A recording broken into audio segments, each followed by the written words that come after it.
بسم الله الرحمن الرحيم والصلاة والسلام على رسول الله صلى الله عليه وسلم وعلى آله وصحبه أجمعين. Distinguished participants, thank you for joining our side event today on Good Economics for COVID-19 Times, the critical importance of evidence-based policies and programs. It is a great honor to have you all join us today. This side event has been organized as a part of ISDB Group annual meetings, which are now ongoing in Tashkent City, Republic of Uzbekistan, from 1st till the 4th of September 2021. Availing this opportunity, I would like to congratulate the people of Uzbekistan with the 30th anniversary of the country's independence. Before we begin, let us get some housekeeping out of the way for participants. We will have the speakers and panelists to provide their views and presentations, and then we will open the floor for discussion in the latter half of the session. The chat will be disabled to ensure minimal distractions for our speakers and panelists. You may click on the Q&A tab to share your questions with us. Simultaneous interpretation is provided in Arabic, French, and Russian languages, which are accessible by clicking the interpretation button. To begin, I would like to express some words of appreciation for our co-organizers, Community Jameel and JPAL, who have supported the organization and facilitation of this side event tremendously. Community Jameel is an international organization tackling some of the world's most urgent issues and challenges, using pioneering approaches grounded in evidence, science, data, and technology, i.e. the perfect partners for this side event.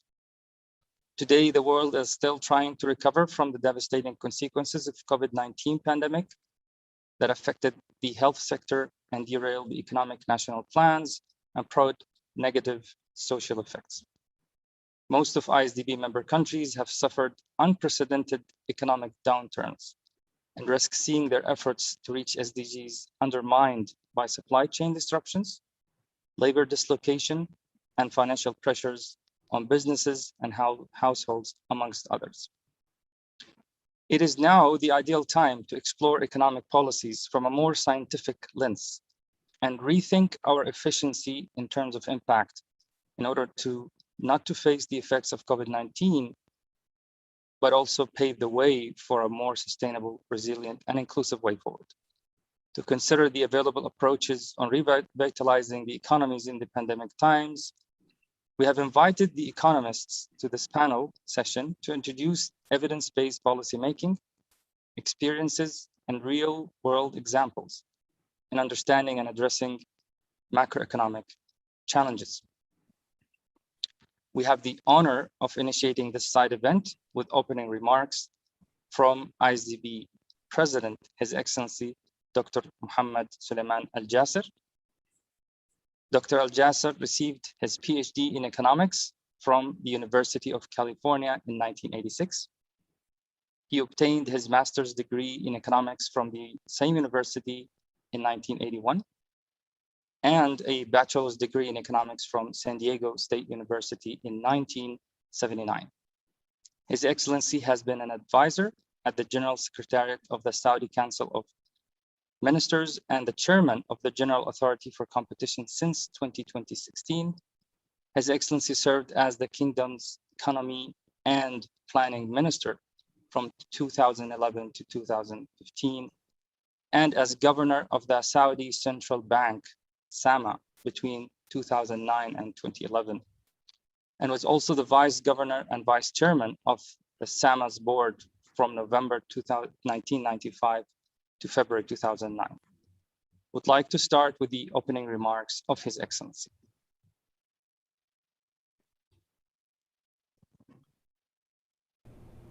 بسم الله الرحمن الرحيم الحمد لله رب العالمين والصلاة والسلام على خاتم الأنبياء والمرسلين سيدنا ونبينا محمد وعلى آله وصحبه أجمعين. Your Excellencies, distinguished speakers and panelists, ladies and gentlemen, Assalamu alaikum wa rahmatullahi wa barakatuh. It is an immense pleasure to welcome you to this webinar. The primary purpose of this event is to raise awareness about the impact of COVID-19 in developing countries and the power of evidence-based policy making to post-COVID resilience. It will be an opportunity to shed light on empirical methods and practices that can support the formulation of evidence-based policies and programs for IDB member countries. The unprecedented COVID-19 global crisis has spared no country, plunging the world into a deep recession. It has triggered long-lasting negative economic impact, including productivity losses, supply chain disruptions, labor dislocation, and financial pressures on businesses and households. Policy failure to address emerging challenges in the COVID-19 era will only worsen the crisis. Ladies and gentlemen, policy failure is attributable to inaccurate or incomplete research. Using research-based evidence in influencing and improving policy making is gaining prominence. However, more must be done to ensure evidence reaches policy actors and thus be used more effectively. The increased availability of data, new investments in rigorous research, and a growing public focus on results have largely enabled policymakers to have informed choices. Optimizing limited public resources and delivering better outcomes for the development of member countries necessitate building evidence about what works through research and evaluation. The absence of rigorous assessment does not necessarily mean that these programs are ineffective. Instead, it means we are in the dark about their actual impact. Good economics takes a stance on reconciling economics with pressing contemporary issues such as inequality and trade. In a post-COVID-19 system, these policies should focus on equity, inclusiveness, and diversification to raise aspirations in our member countries. Your Excellencies, ladies and gentlemen, we have seen how gaps in data and analytics can lead to policy decisions that trap developing countries into perpetual stagnation.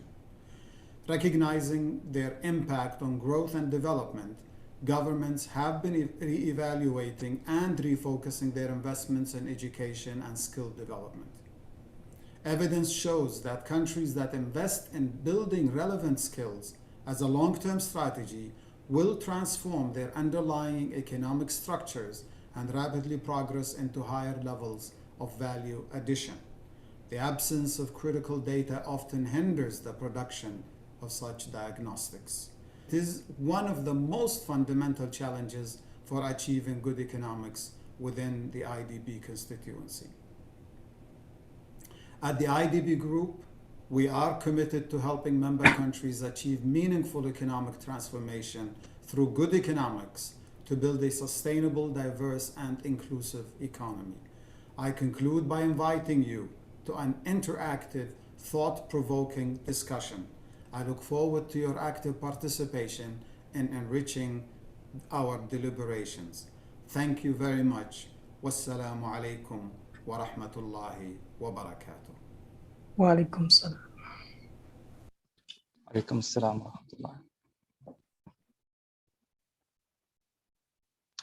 rahmatullah. We thank His Excellency for emphasizing the importance of sharp focus on evidence in policy making. I would like to take away a few key messages that will guide our discussion for today. First, evidence has to reach the policymakers for it to be effective in achieving inclusiveness, equity, and skills development. Second, we need to build capacity in our member countries to be able to translate evidence into practice on the ground and avoid the usage of incomplete research. And third, we really appreciate His Excellency's commitment to helping mainstream evidence-based approaches in policymaking in support of our member countries to promote further investment in evidence and data. Now, I'd like to shift towards Her Excellency Siri Muliani, Indrawati, Minister of Finance of Indonesia and Governor of ISDB, who was supposed to provide a special address to this side event. However, she has conveyed her regrets for not being able to join us today. On Her Excellency's behalf, we have Dr. Suminto joining us today. Thank you, Dr. Suminto. Dr. Suminto is the Assistant of the Minister for Financial Services and Capital Markets of Indonesia. He started his career at the Ministry of Finance in 1996. He served as Director of Islamic Finance during the period 2014 to 2018, and as Acting Director of Loans and Grants in the period of 2017 and 18. Before that, he was assigned at various positions in the Directorate of Budget, Treasury, Secretary General, and Debt Management and Budget Financing and Risk Management. On July 17, 2018, he was inaugurated as Assistant Minister for Government Expenditure. He has served as Assistant Minister for Macroeconomy and International Finance since October 3rd, 2019. Dr. Suminto earned a Bachelor of International Relations, and he holds a Master's in Development Finance, as well as a PhD in Development Economics from several universities reputed across the world. We would like to get some insights from you, Dr. Suminto, on the way forward for international cooperation, and particularly the role of G20 as the world recovers from the global pandemic, given Indonesia's role as the succeeding G20 presidency in 2022. The floor is yours, Dr. Suminto. Thank you. Thank you very much. Bismillahirrahmanirrahim. Alhamdulillah Rabbil Alamin. Wassalatu wassalamu ala asrafil anbiya wal mursalin wa ala alihi wa sahbihi ajma'in amma ba'd. His Excellency Dr. Muhammad Sulaiman Al-Jazair, the President of the Islamic Development Bank Group, distinguished speakers, ladies and gentlemen. Assalamualaikum warahmatullahi wabarakatuh. Good evening from Jakarta. Let me begin my remarks by extending my appreciation to the ISDB Group on behalf of the Minister Sri Mulyani for the opportunity to be in this event and discussing a very important issue like the post-pandemic and the post-pandemic resilience and prosperity for all. Distinguished ladies and gentlemen, today the world is still striving to contain the virus, with several countries currently experiencing a resurgence in case numbers. Although through extraordinary efforts, vaccines have been approved in late 2020, the production and distribution is still limited. Completed vaccinations up to this stage only covers a small fraction of the world population, not enough to create herd immunity. This has resulted in an uneven economic recovery. Current state of the global economy show that economic impact of the pandemic has been immense. The implementation of mobility restriction and lockdowns to address the pandemic has caused sharp economic contraction. The path of the pandemic itself has led to higher uncertainty and increased public cautiousness against prolonged pandemic, which in turn has resulted in falling productivity. Given such conditions, the recovery since the second half of 2020 has been uneven. Emerging markets are also experiencing capital flow volatility, provoking financial instability. On trade, the pandemic has posed serious impact due to disruption in supply chains. Uncertainties have also led to low investment as investors tend to hold back on investing. Given such impediments, economic growth has significantly contracted, causing unemployment to rise and inequality to soar. To address the current state of the global economy, the current policy agenda of the G20 has been focused on ensuring health as a global command, as this would be a prerequisite to ensure a global recovery. Furthermore, to boost the global economy further, the G20 is committed to promote international environment conducive to investment and growth, as well as maintain global financial stability. In addition, the G20 has also acknowledged that to secure the recovery of the global economy, it will need to also support vulnerable economies on top of addressing imminent structural issues, such as climate change and addressing it through a green agenda. Lastly, with the changing post-pandemic landscape on how to do business, the G20 has also recognized the need to make the most out of opportunities arising from digital financial services. Taking into account the current trajectory, the global economic recovery is expected to be asynchronous, with advanced economy having more resources and access to the vaccine recovering earlier, and emerging markets and low-income countries lagging behind. This will have significant implications, as advanced economies will likely exit the policy support to address the pandemic much faster than emerging markets and low-income countries. This would also potentially create a tighter global financial conditions and induce capital outflow from emerging markets. Moreover, severe damage to the economy caused by the pandemic is expected to leave scarring effects, adding burden for countries to deal with. In 2022, the global economy will also have to face transition risk associated with climate change, as well as continue to address and make the most out of increased digitalization. Given such developments and its impacts to the economy, Indonesia G20 presidency next year will navigate discussion in the G20 to address the challenges faced by the global economy. Hence, the Indonesia G20 presidency has set recover together, recover stronger as the main theme for the G20 in 2022. In terms of short-term context, the focus of discussion will be on recovering together. In this context, it is imperative for the G20 to work collaboratively to promote even recovery and enhance financial system stability. At the same time, to support stronger recovery, G20 must not lose sight of the structural impediments to promote growth in the medium term by enhancing economic efficiency, improving economic inclusion, and ensuring sustainable growth. This will need to be dealt with in three reform areas, that is, promoting productivity, increasing resilience and stability, and ensuring sustainability and inclusive growth.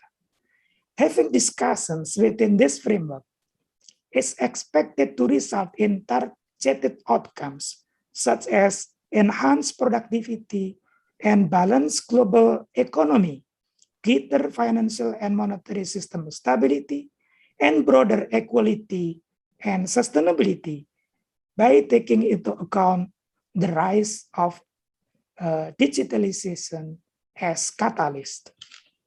For the finance track, the Ministry of Finance and Bank Indonesia have identified some proposed potential priority agendas to be discussed, including exit policy to support recovery, addressing scaring effect to secure future growth, integrated policy framework, central bank digital currency and cross-border payment, sustainable finance, financial inclusion, focusing on digital and SMEs, international taxation, and infrastructure.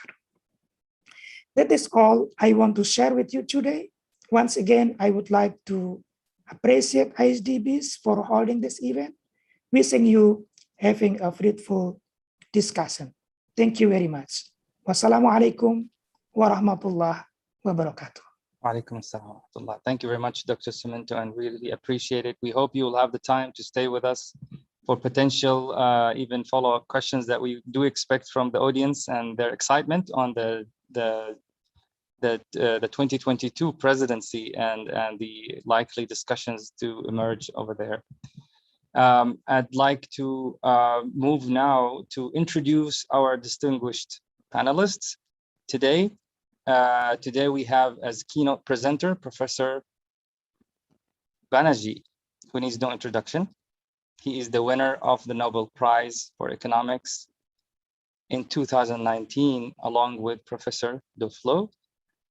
Dr. Banerjee is a Ford Foundation International Professor of Economics at the Massachusetts Institute of Technology and co-founder of Abdul Latif Jameel Poverty Action Lab, JPAL. He's also the co-author of the immensely popular books on poor economics and more recently, Good Economics for Hard Times, which this side event is themed around. Thank you, Professor Banerjee, for joining us early this morning from Boston. It is an honor to have you with us today. And next, I'd like to introduce Professor Peter Smith, who is the Emeritus Professor of Health Policy at the Imperial College Business School. Professor Smith is an eminent scholar who has published a number of publications related to equitable and efficient healthcare service.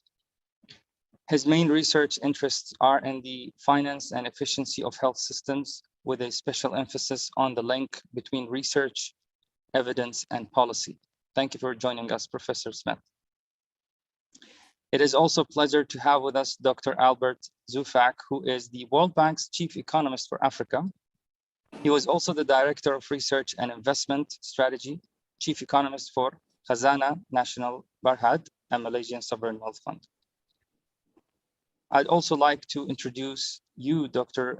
Michael Borwitz, who is the Chief Economist for the Global Fund to Fight AIDS, Tuberculosis, and Malaria.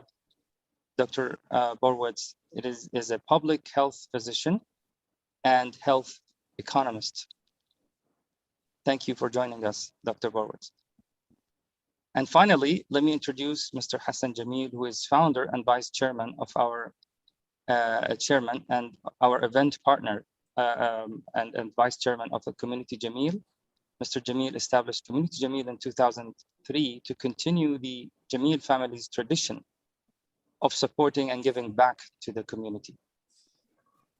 In his role, Mr. Jameel is closely involved in Community Jameel's collaborations with MIT, including a number of labs addressing some of humanity's greatest challenges: global poverty, water and food security, the future of education, and machine learning in health. Mr. Jameel holds a Bachelor of Arts in International Economics from Sophia University in Tokyo and gained an MBA from London Business School. Now, allow me to start with you, Professor Banerjee, and especially your recent book, Good Economics for Hard Times, which demonstrates in very simple and practical ways what evidence tells us about various development challenges, including how financial incentives are overrated, how dignity is central to the success of social protection programs, how good are we in diagnosing crisis after the fact, but not so much in predicting it beforehand. In fact, I'd like to take that further to ask who would predict that poor economics would have the unintended positive effect of not only producing good economics for hard time, but also a couple of Nobel Prizes a few years down the road. Could that be the reason why we find it difficult to predict and listen to economists, Professor Banerjee? The floor is yours.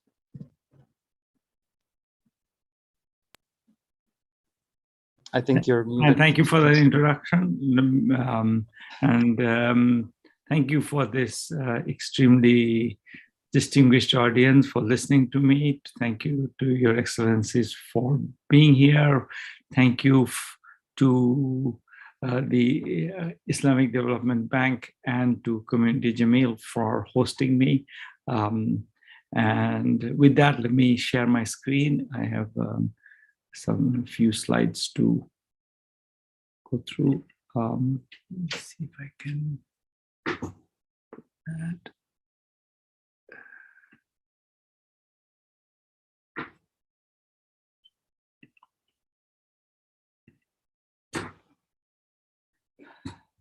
So I mean, I think the title is obviously a riff on our book, and you can see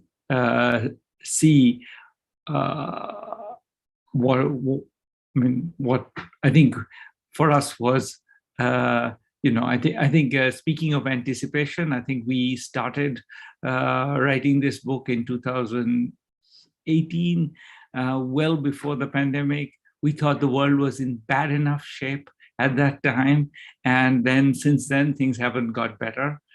So that's sort of, we were prophetic in the wrong direction, I would say.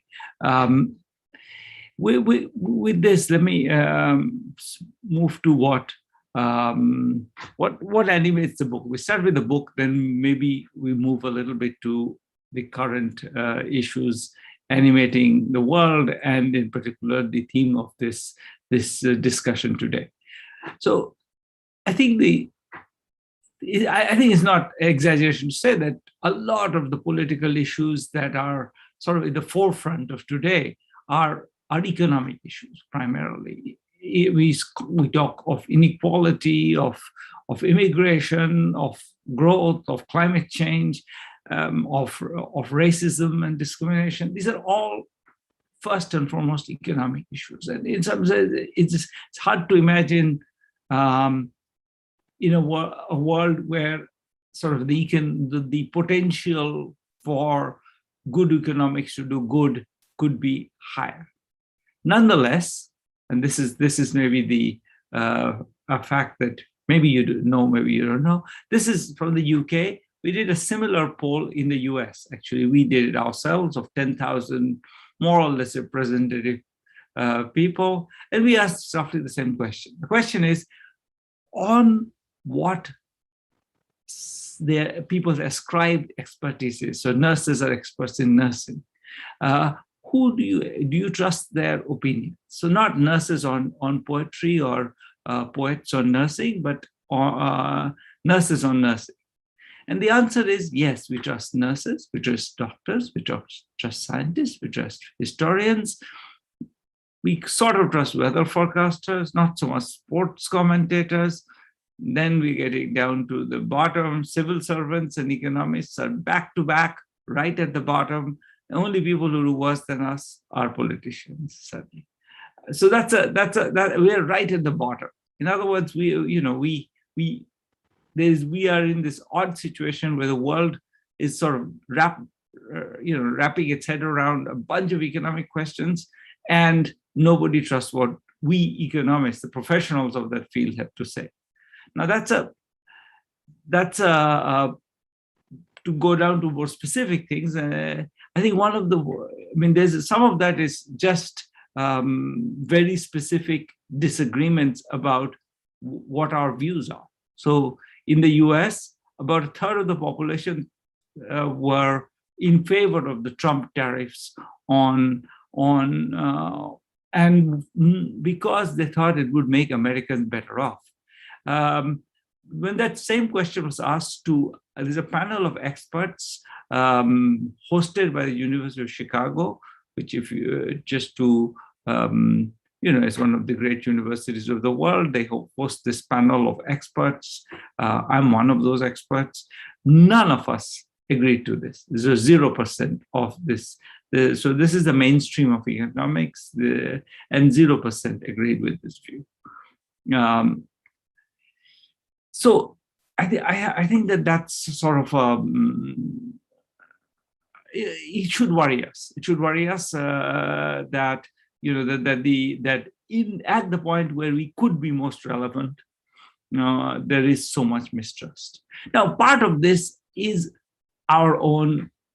I would say we are to blame for part of it. I think we've often taken the view of finding, complicated and some mostly implausible arguments to defend all kinds of the status quo in different ways. So this was editor of top economic journal said, you don't want to. He spoke out in ways that I thought was not particularly relevant to his professional contributions, but on issues where he was effectively defending the status quo. And I think there is a certain amount of that which makes people suspicious of us. So I would, let me acknowledge that we are sometimes too willing to say that inequality is necessary, or discrimination doesn't exist. So I'm somewhat sympathetic to the criticisms we get, but nonetheless, I think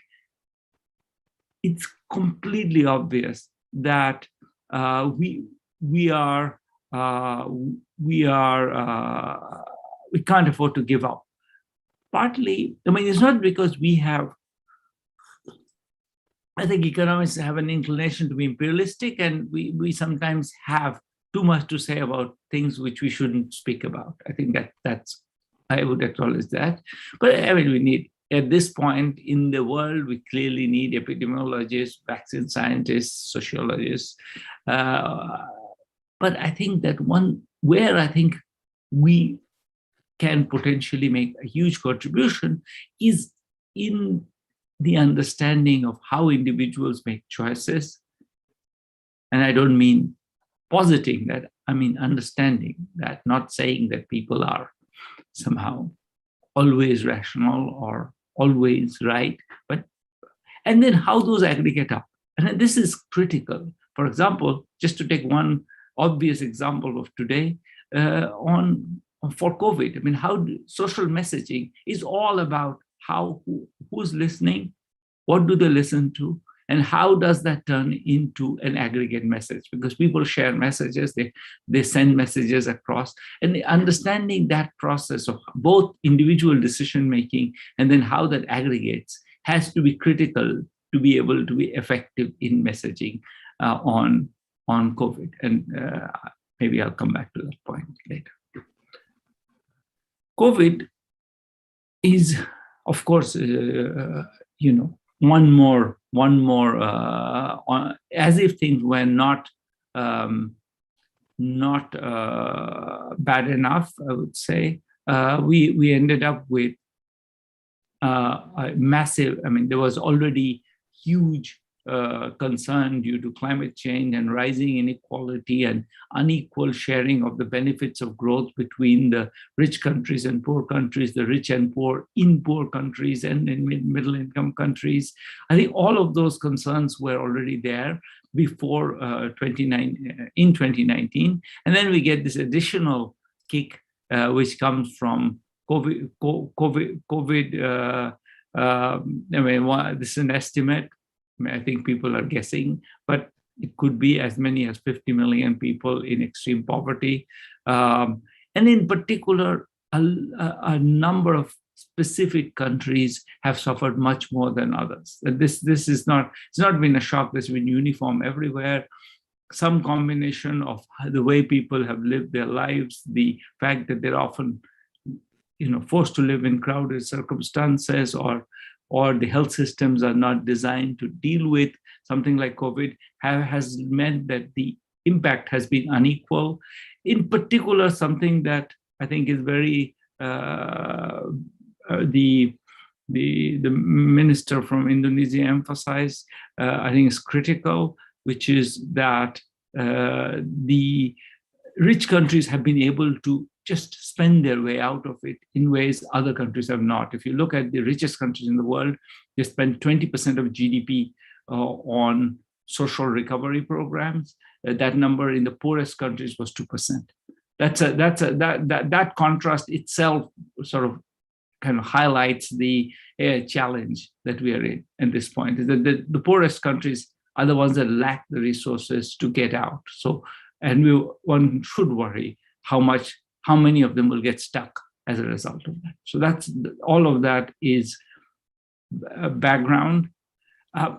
And with that, I think I want to go back to the idea that good economics can help us in this context, and it can work with, governments and multilaterals and other agents of change will have to, I think, if they have to make something of today's world, I think that it's critical that they use good economics. As the president of ISDB said, I think it's critical that we make use of the very limited resources in the most efficient ways, because I think that 2% number will have to do. And while there's a lot of talk of extra resources, not much is coming forth.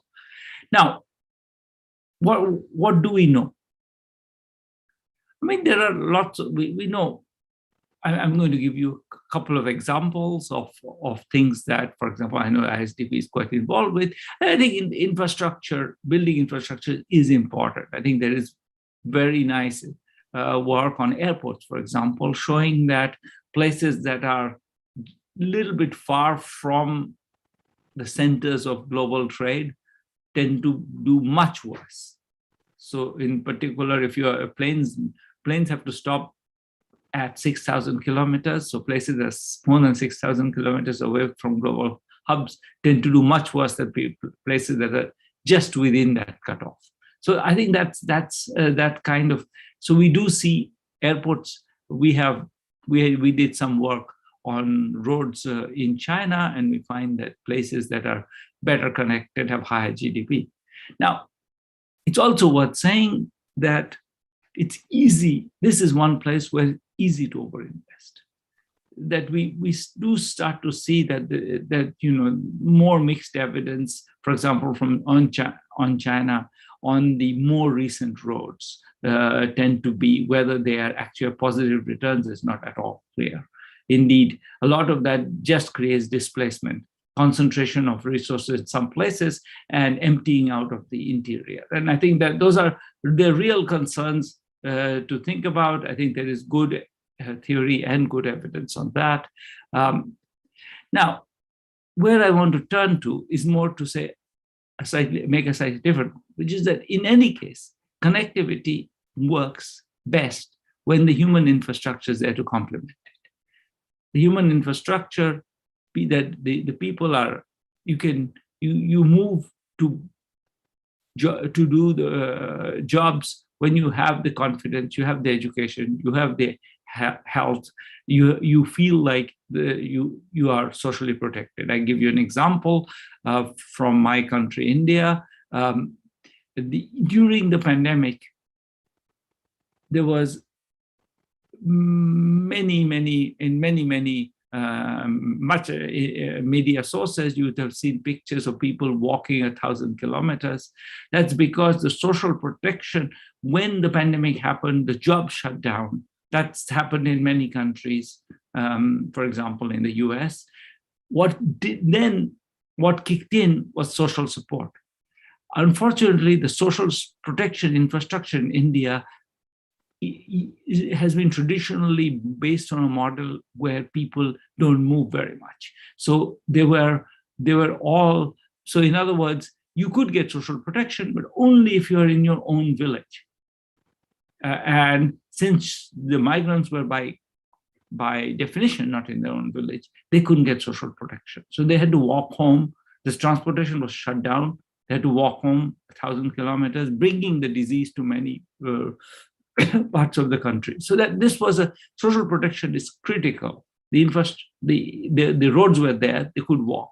But what was not there was the social protection that would have kept them, prevented them from walking in that particular instance. And I think that's critical. And a lot of JPAL's work is around these issues on how to design better education, better health, better labor markets, and better social protection.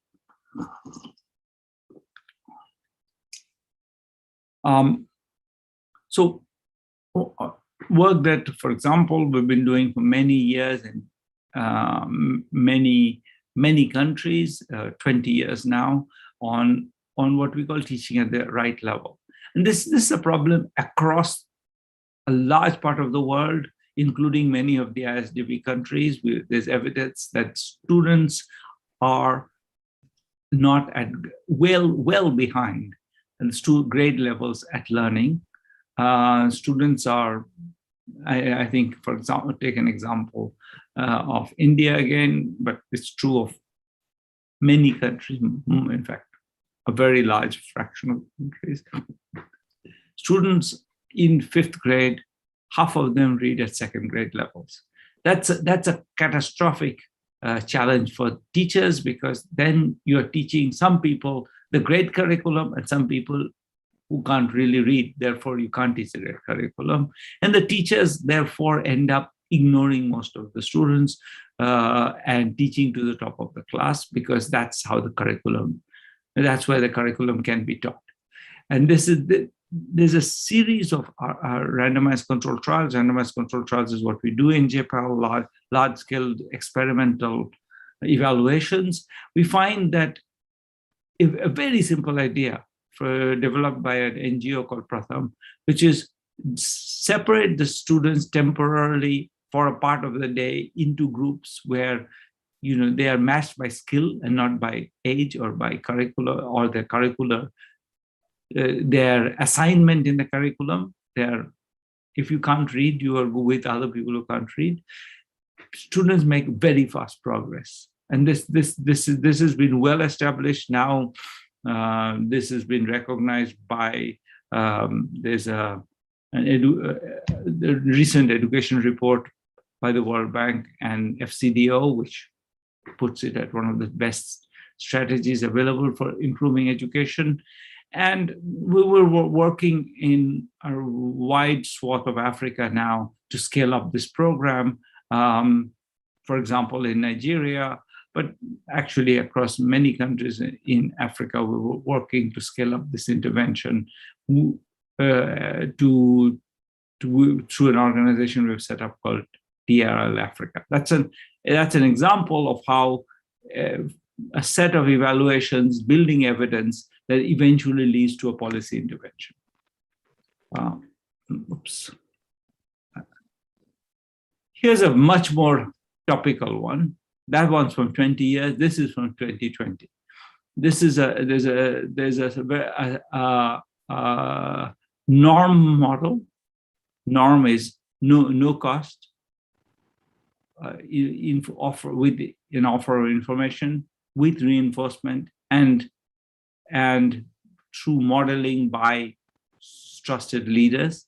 So a strategy of giving people free masks and having, people explaining why masks are useful, coming back to people and reminding them to wear masks, and having prominent social figures model they use them. So show videos of people wearing masks, prominent social leaders showing wearing masks, increases mask wearing and reduces severe COVID by 9%.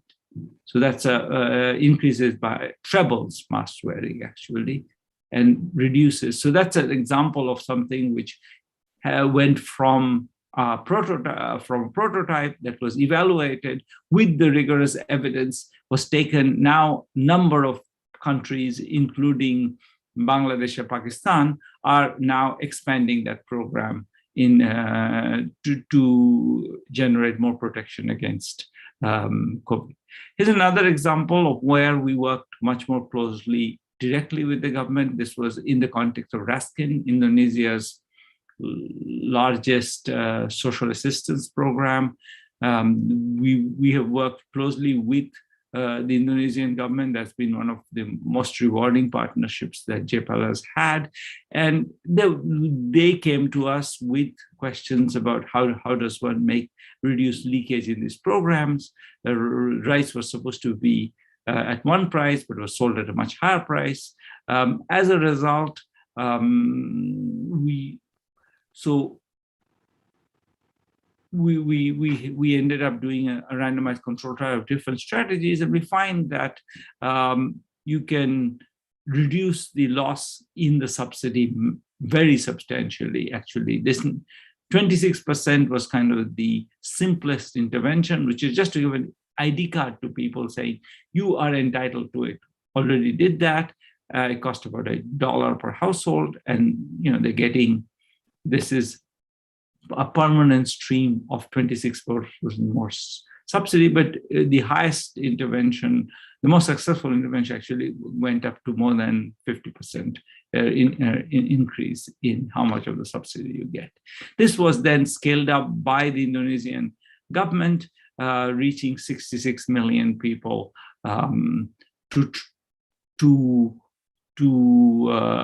which using these ID card strategies and other strategies that were developed in the study. So these are examples of where I think the main point I want to make is that there is often very large gains available.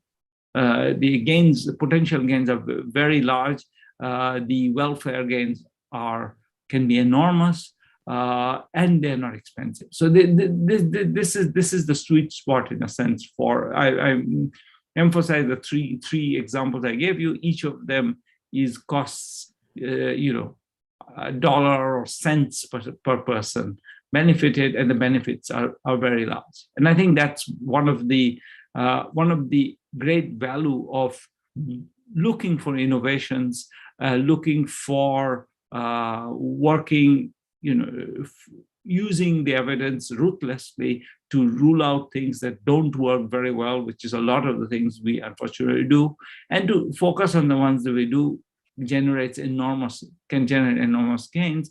The work we're doing, for example, other examples are on SME development, the use of ICT and biometric technology in labor markets, on gender, on climate change. In all of these, I think we live in a world with limited resources and huge and growing aspirations, and we need to match them. We need to find ways to do it by finding cost-effective and effective strategies.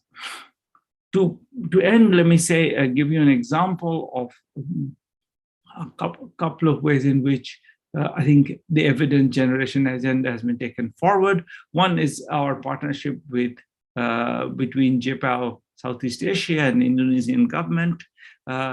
This has been a really, I've worked quite a bit in Indonesia, so if I would say, for me, one of the most rewarding partnerships we've had.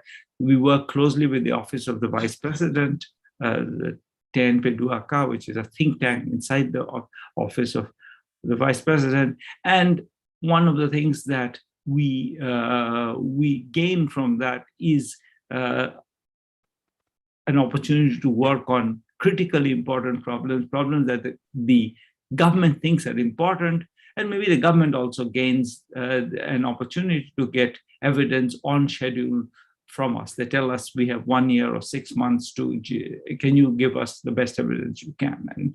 And I think something like 65 million people have been reached by programs that we have evaluated and which have led to reforms. And another example is in Morocco, where we have a partnership with the Labor Ministry and the Millennium Challenge Account. And there, I think, is very much it's more work on the ground, working with government officials, trying to develop contribute to the development of a culture of evidence use.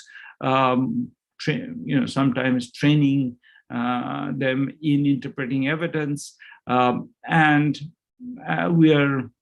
then from that process generating questions that the government is interested in. For example, the impact of training and hiring services or work placement services, these kinds of interventions, and evaluating. So this is the kind of work we'll be doing. More recently, we've been working in Egypt with the Ministry of Planning and Social Solidarity.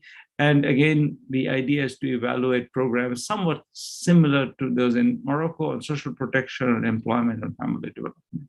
And also on building capacity in government to use evidence in decision making.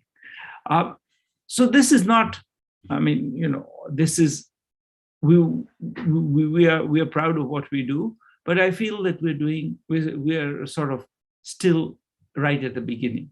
There's this tremendous capacity in the world to use evidence better. I think there is more and more evidence. JPAL itself has 1,100 separate randomized controlled trials in areas that go from climate change to education to better governance to business promotion to labor markets, and the evidence there is there to be used. We exist to make it easier to use that evidence. And I think, I feel that ISDB is in a wonderful place to influence the use among its member countries of both, I think, of the existing evidence and to help them build a culture of evidence use. And certainly for me, that would be, I would be very grateful to be included in as a part of that effort. Thank you very much for having me, and I look forward to the rest of the discussion. Thank you very much, Professor. I have a few follow-up questions, if you may. Please. Okay, so just the first question is, if we were to look back at the world's response to COVID-19, I know there are so many challenges, there have done so many things wrong, but what have we done right? And what have we done that we should do more of? And also on the flip side, what should we do less of to achieve a sustainable recovery from COVID-19? So I think where I would say there are country governments with very little help from outside, many of them have done creditable jobs. After, I think, sometimes very difficult early transition, I know, for example, the government of Togo very quickly developed, used the fact that everybody had a cell phone-based, they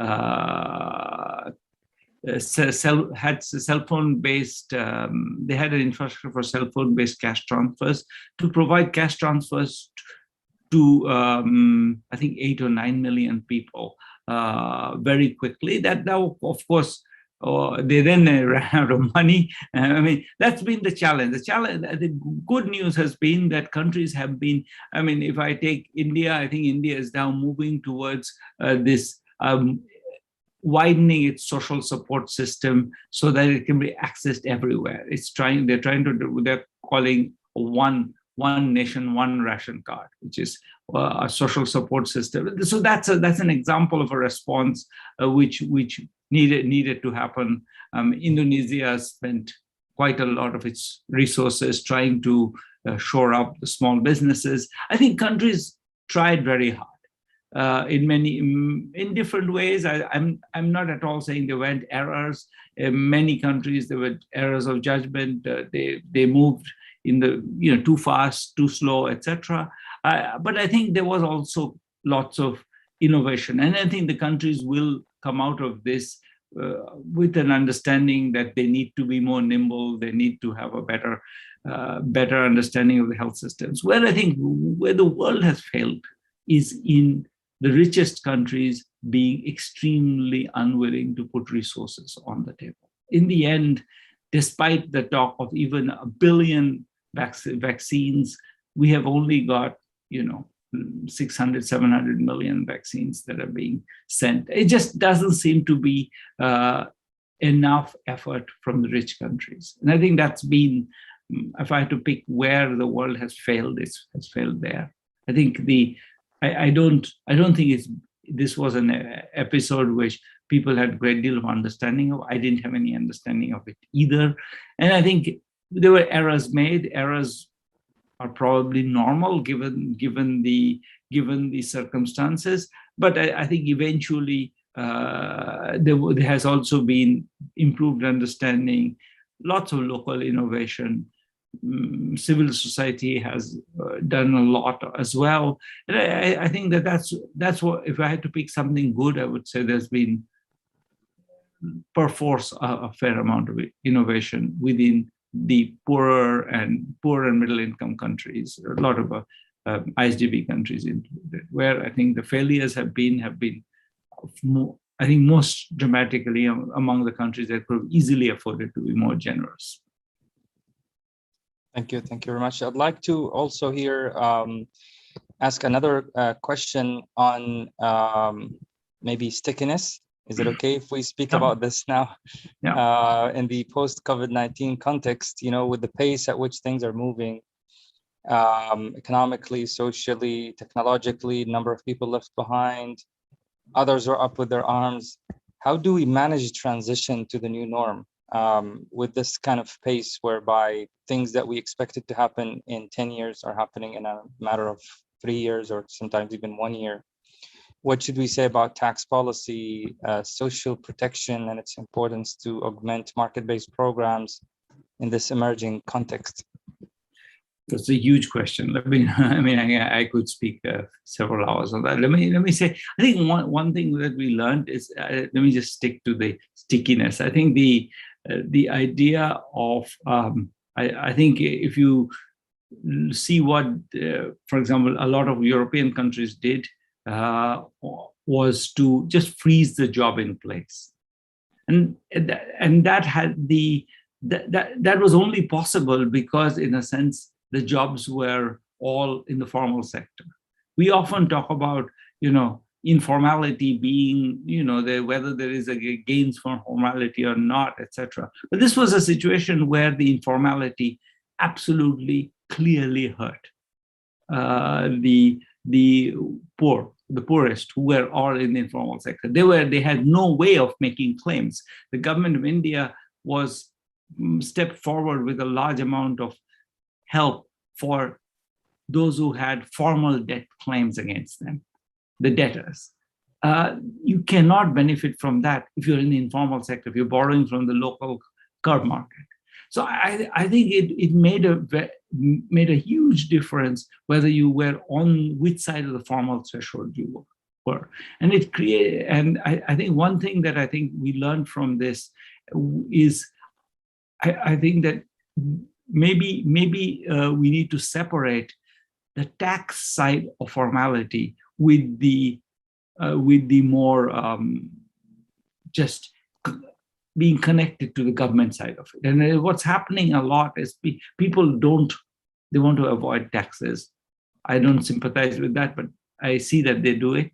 Lots of people don't want to be in the government net. But as a result, when something like this happens, they're completely helpless.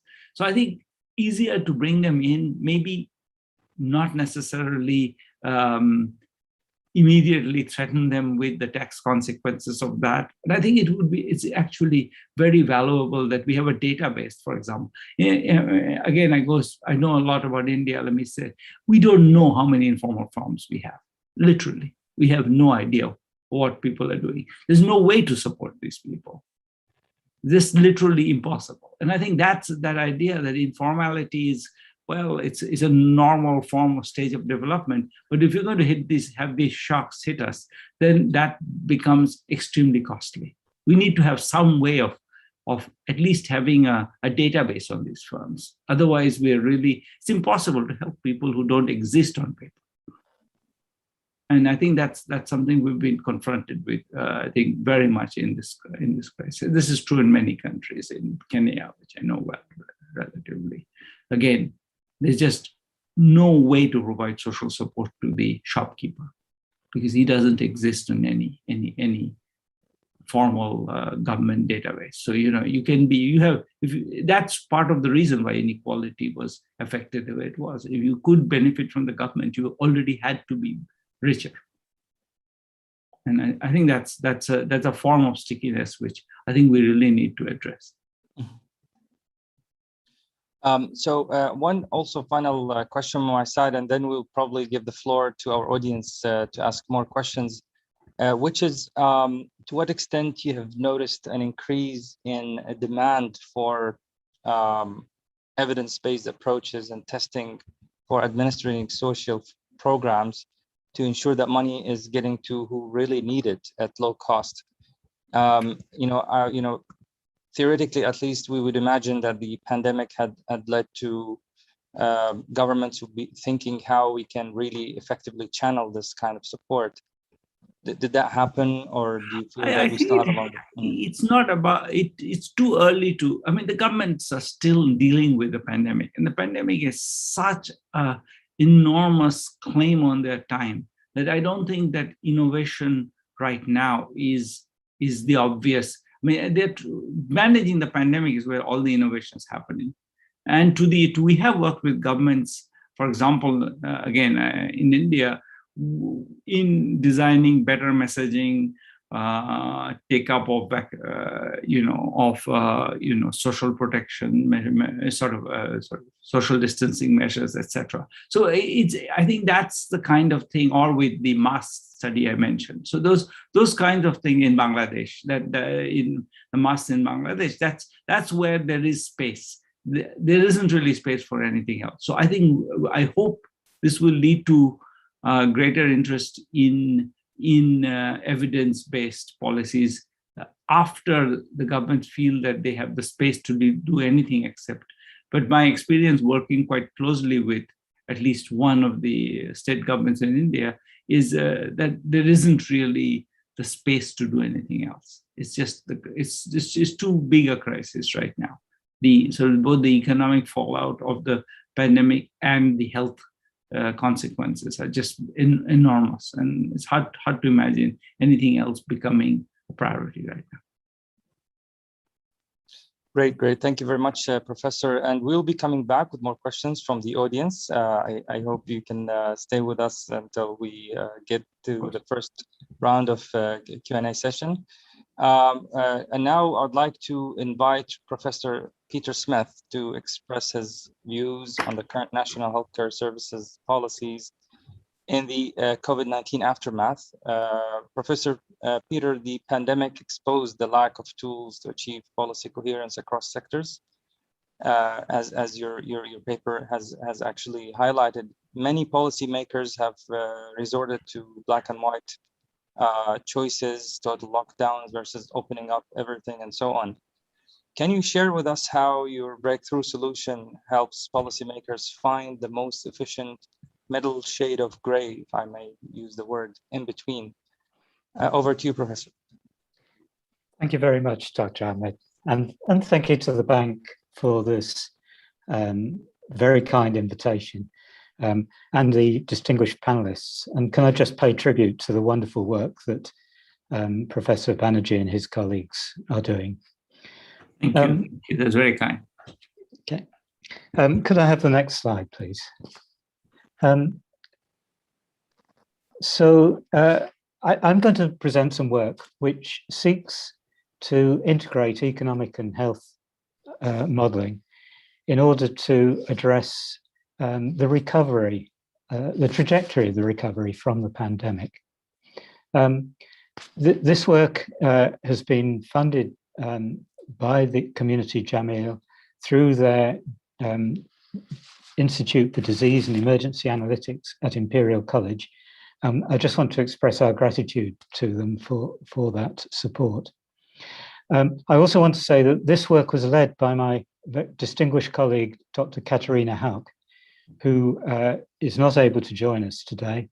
And also, of course, it involved many others at Imperial and beyond. And I'd like to express my gratitude to them. Next slide, please. So, having heard that masterful overview from Professor Banerjee, this is going to dive down into a very specific piece of modeling. We have developed an integrated economic and epidemiological model. Now, the background, I'm sure all of us are familiar with the background, but just to put it in context, it's become obvious that economic closures are one of the most highly effective mechanisms for reducing COVID transmission. But those closures, as we've heard already today, have massive economic and social costs. And I was very pleased to hear Professor Banerjee highlight the education sector, because of course this has been one of the sectors in many countries that's been especially badly affected.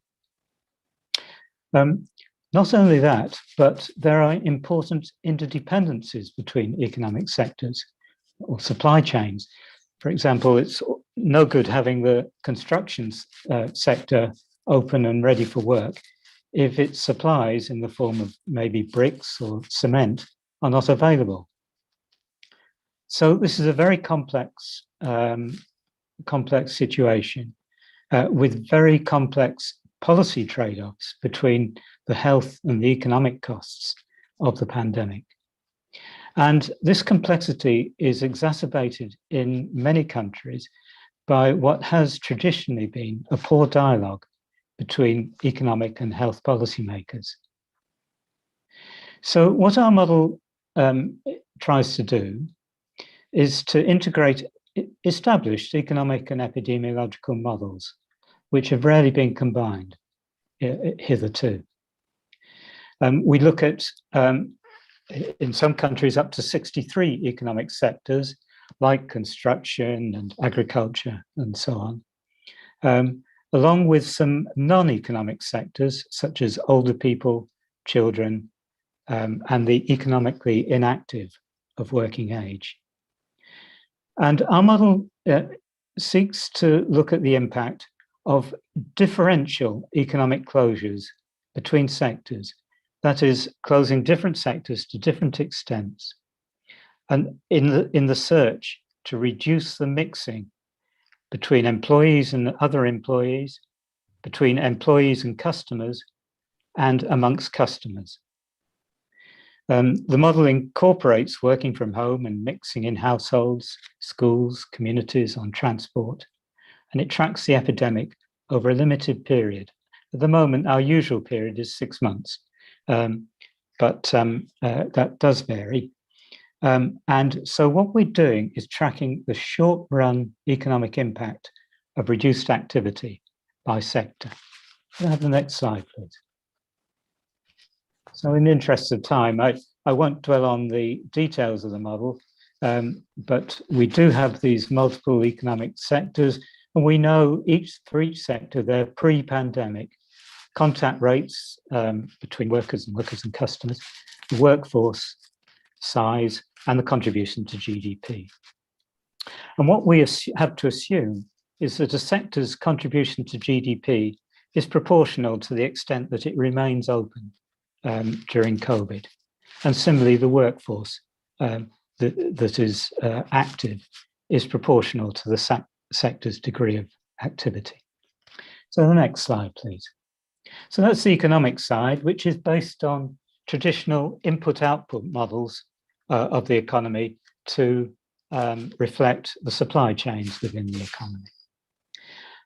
On the epidemiological side, something I'm not qualified to speak about as I'm an economist, but here we have a traditional compartmental model with the compartments being preschool children, children in education, working age, non-active, and then these up to 63 sectors, and then the retired or the older people, age 65 plus.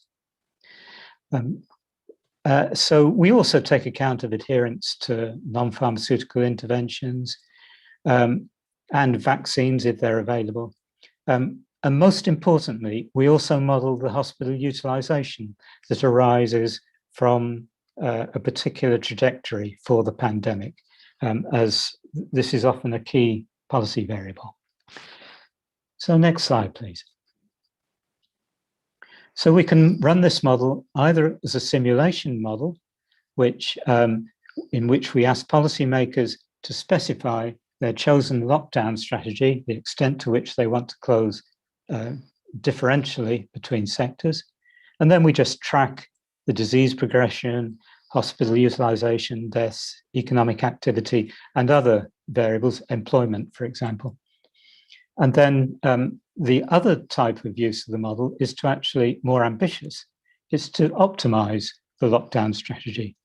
There we have to ask policymakers for their objective, which might be maximizing GDP or maximizing employment, and also to specify the constraints. And as well as essential levels of economic activity, which they want to maintain, this might also be the maximum hospital capacity that they're prepared to accept. And then the model will optimize the opening and closing of sectors over time to achieve those objectives. The next slide, please. So I'll just give a single example from a middle-income Asian country that we've done some work on. And here we're using the simulation aspect of the model. We have lockdown strategies specified by policymakers. And we just used a 3-month period because that was the preoccupation of policymakers. And there are the available data for this economy just has 35 sectors, so they're slightly coarser than the ones we usually use.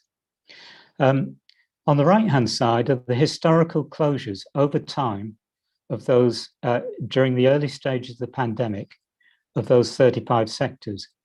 And you'll see that this economy had a very severe lockdown early on in the pandemic, where many of them are shaded quite dark. The darker shading means more of a lockdown. And you'll also see that there is one sector, which is sector 22, the hospitality sector, which includes restaurants and hotels, which was particularly severely shut down right the way through the pandemic. And then we specified 4 strategies of lockdown, from the most stringent, which is similar to the one on the left-hand side of the diagram there, to a very open economy, which is equivalent to the ones which are almost white in the middle of the diagram. Next slide, please. And then the model, as I say, tracks over time the various policy variables that we're interested in: the prevalence of the disease, hospital occupancy, number of deaths. We also used specification of the number of people vaccinated provided for us by the government. And then, so the early stage of this diagram, left-hand side, is the known stage of the pandemic. And then the simulation is on the right-hand side for the 3 months that we're simulating for. And so this particular diagram is for the high stringency closure with a lot of lockdown. And we estimate that this would yield in the 3 months 2,500 deaths and a GDP loss of $3.5 billion, which turns out to be a relatively low number of deaths, but a high GDP loss. And we can do this for the other 3 lockdown strategies. And to summarize that, sorry, could you have the next slide? I'll skip over this. It's the low stringency option. And here is the trade-off that we identify through this modeling. Left-hand side is the high stringency option with a low number of deaths along the horizontal axis, but a high GDP loss. And then we have progressively more stringent, lower stringency options, and the one to the right-hand side, which has a large number of deaths, 25,000 rather than 2,500, but a low GDP loss. And of course, that is the trade-off. It's a job for policymakers, an agonizing job for policymakers then, to choose where along that curve they would want to place themselves and the country. And of course, they will be considering other aspects, for example, the utilization of hospitals, the social protection arrangements that are associated with this, and other aspects which will crowd in on their choice. But we think that by clarifying this link between the economics and the health, we do at least give a solid context for that decision. So the final slide, if I may, summarizes some limitations in the model. Unfortunately, in the interest of time, I'll not go into those. I'll just mention that, of course, perhaps the immediate biggest limitation is the short time horizon of our modelling. But equally, we would argue, first of all, that longer projections are often highly speculative, and we would question whether they're necessarily that helpful. And secondly, we are really, most policymakers are really at this stage concerned with pretty short-term impact of their choices.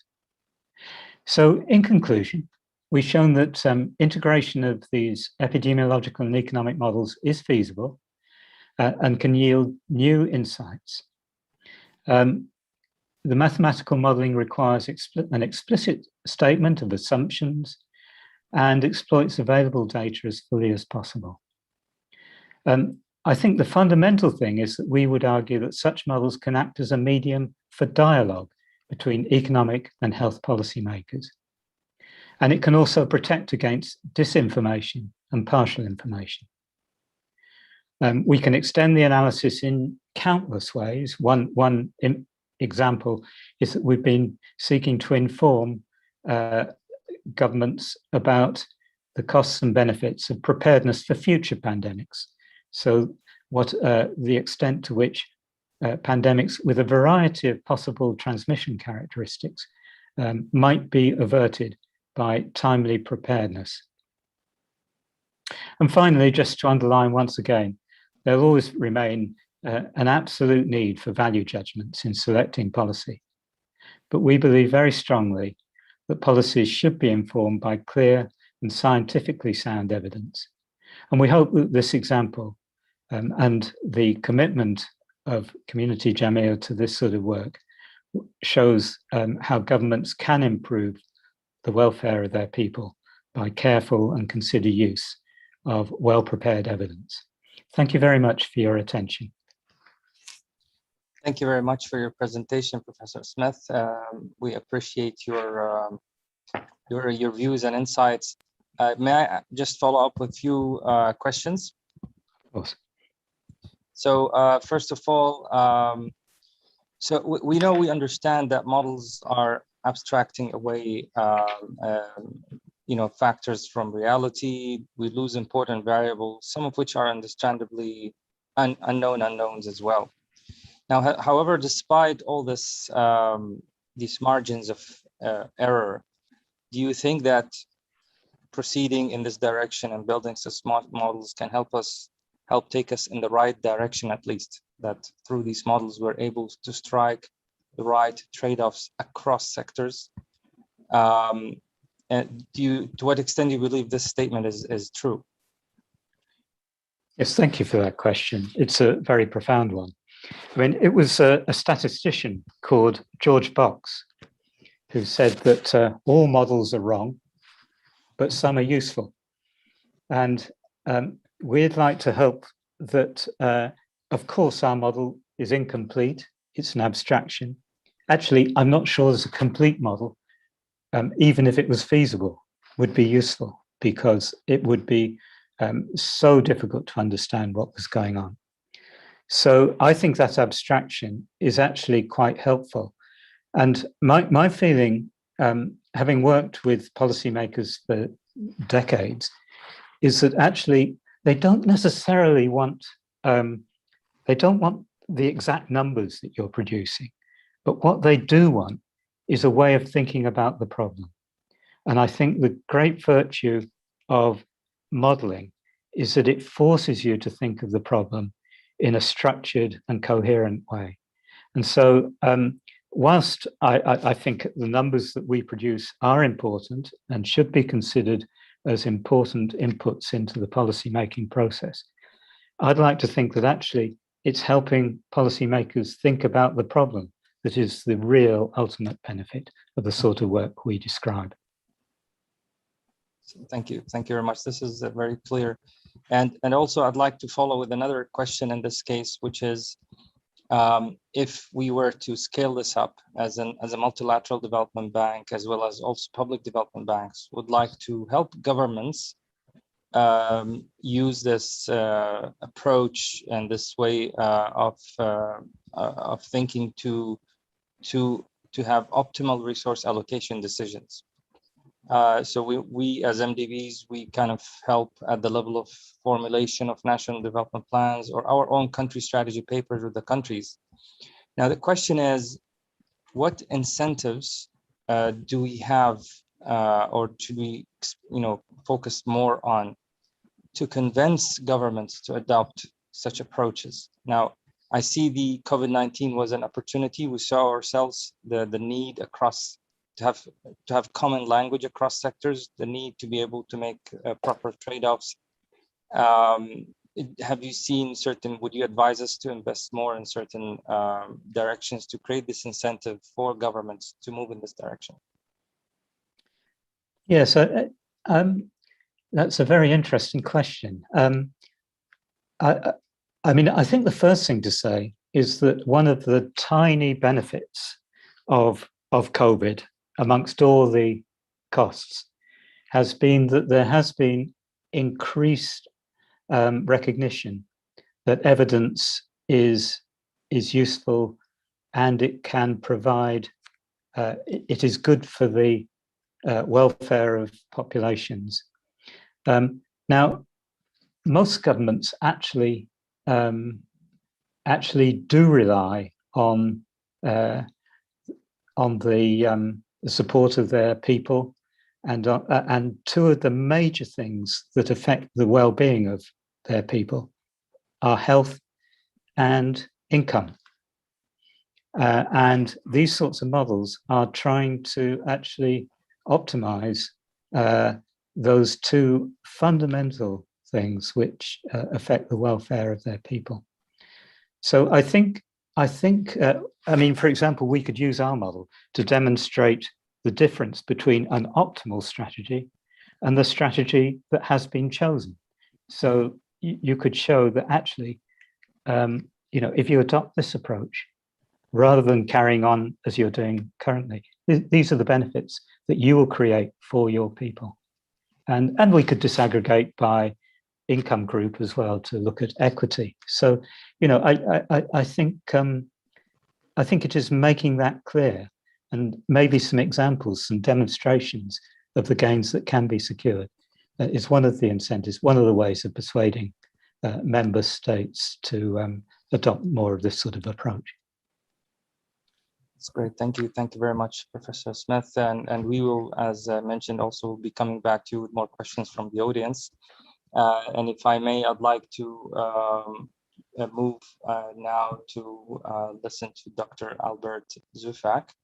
Now, speaking about cross-sectoral trade-offs, we are looking at the dominoes effects across sectors.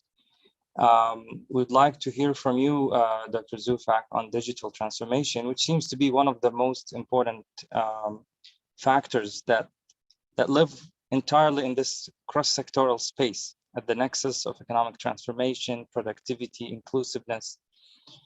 So we'd like to hear more from you on, what evidence is telling us about this. The floor is yours. Thank you.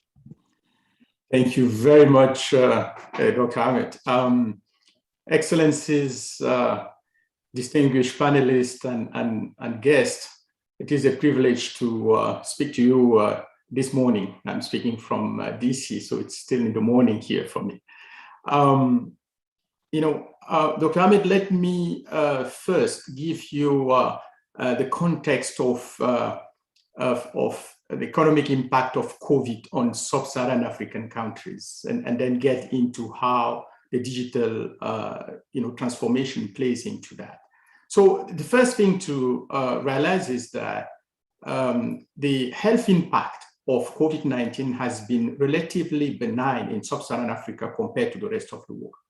But despite that benign health impact, COVID-19 has plunged sub-Saharan Africa into its first recession in 25 years.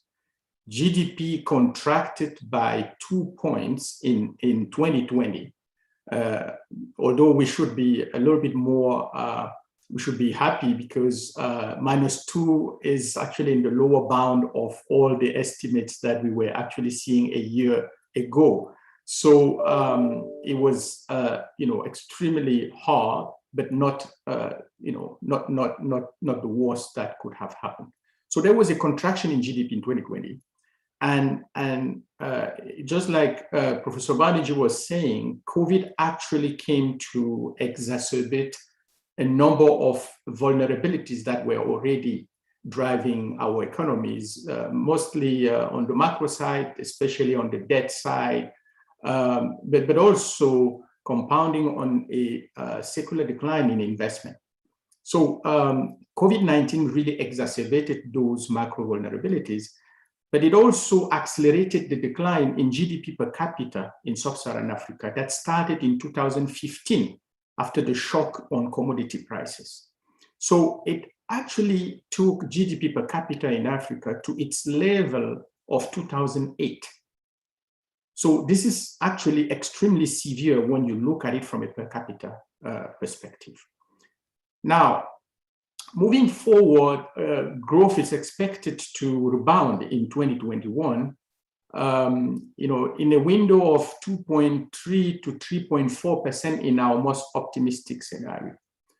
But then what makes, the magnitude of growth higher is what, the Excellency Suleiman was saying earlier. It would depend on how governments in sub-Saharan Africa implement, sound economic policy that is evidence-based, but it will also depend on the role of the international community in availing the fiscal space for sub-Saharan African countries to actually fight this crisis and recover sustainably. It's going to be about vaccines and about investment if we are to grow more sustainably towards 2022 and forward. But let me say that in this very morose environment, in this gloomy environment, the digital came as a real silver lining for sub-Saharan Africa. If we can move to the next slide, and I'll leave you with 5 messages. The first is that, the work we've been doing is clearly pointing to the fact that digital is not so much of a threat in sub-Saharan Africa as it has been, or it's been echoed in other parts of the world.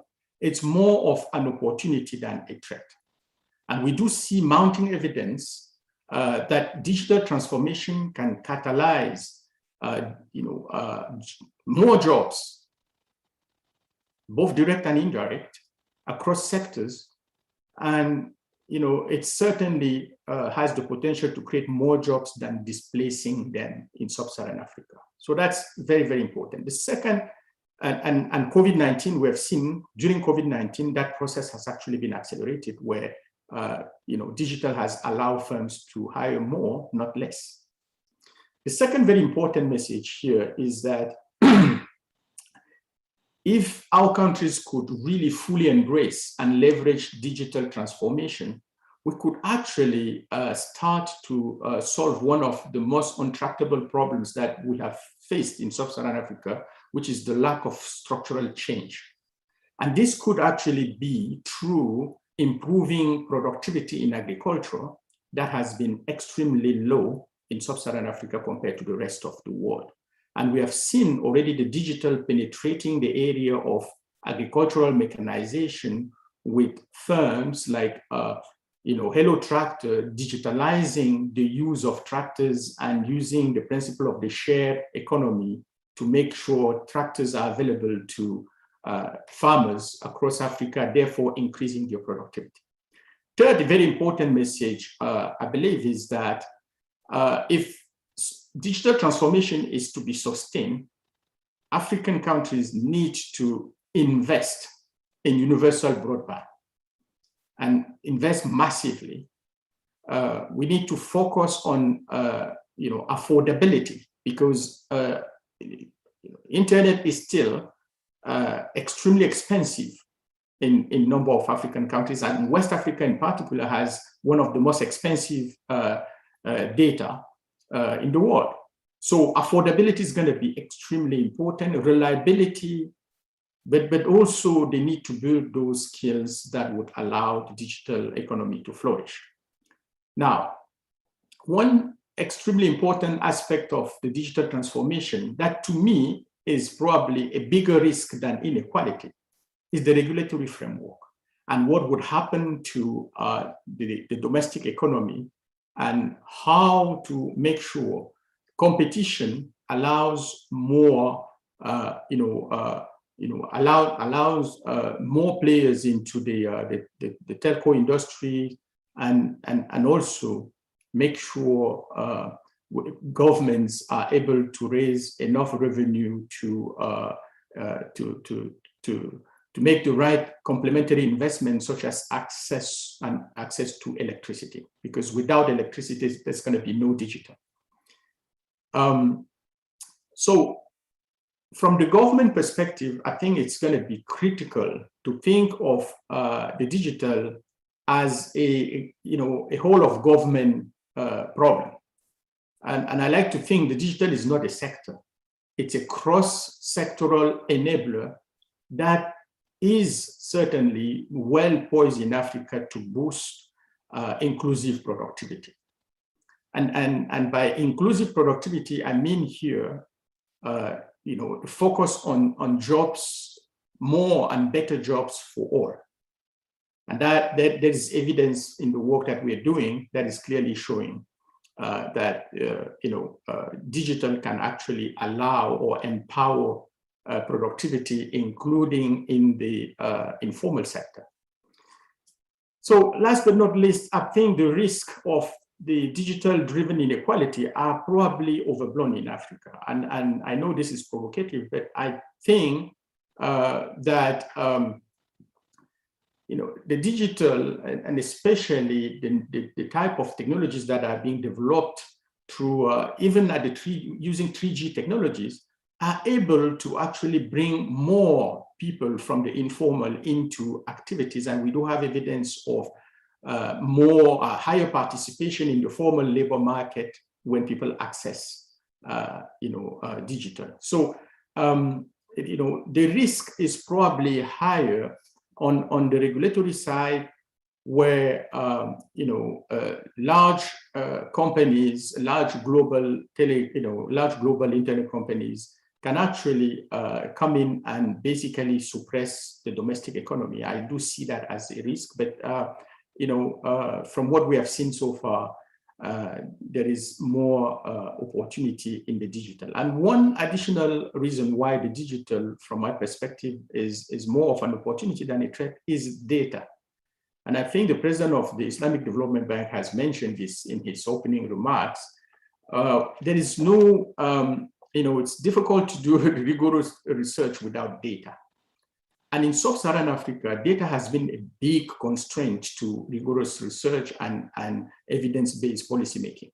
But with the digital, we are seeing how it is possible to generate more and better data in sub-Saharan Africa. And the work and the slides that I have shared, on which I will probably stop very, very quickly, are testimony that we can now, thanks to the digital, collect more data and better data and faster. Next slide, please. So I would, this slide is basically to echo all the previous speakers about the importance of evidence-based policies. And again, the work we've done is based on new data sets that we have collected during COVID. And again, using cell phones, using all the digital tools to basically assess the impact of COVID-19 on firm performance. And next slide, what we have as a result is quite interesting in the sense that we do have confirmation that COVID-19 affected,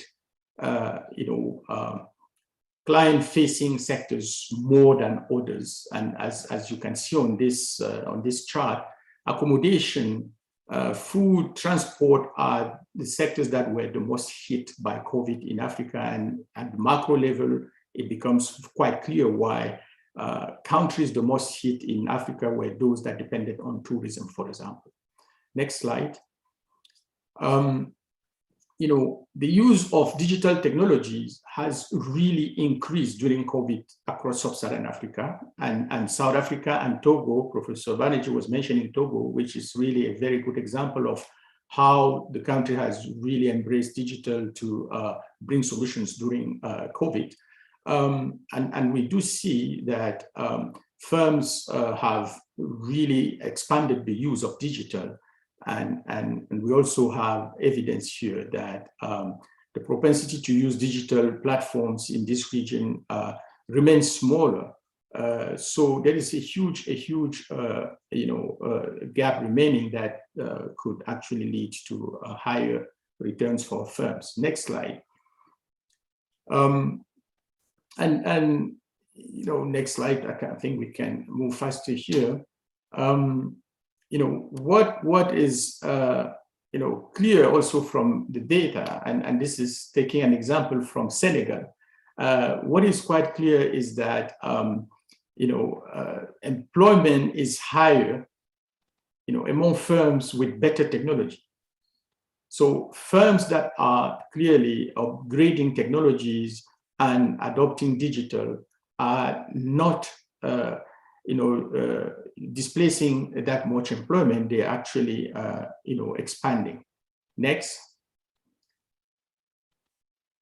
And this is a slide built from Jonas Hoth's famous paper published in the American Economic Review in 2019, which exploits the arrival of the submarine cable in sub-Saharan Africa as a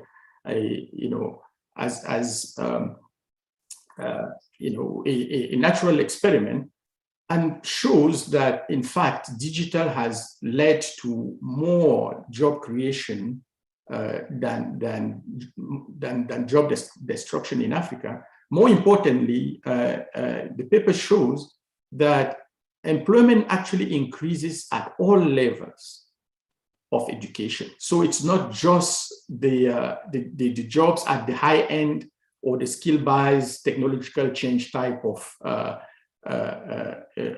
job creation that we're seeing. And as you can see on this slide, the only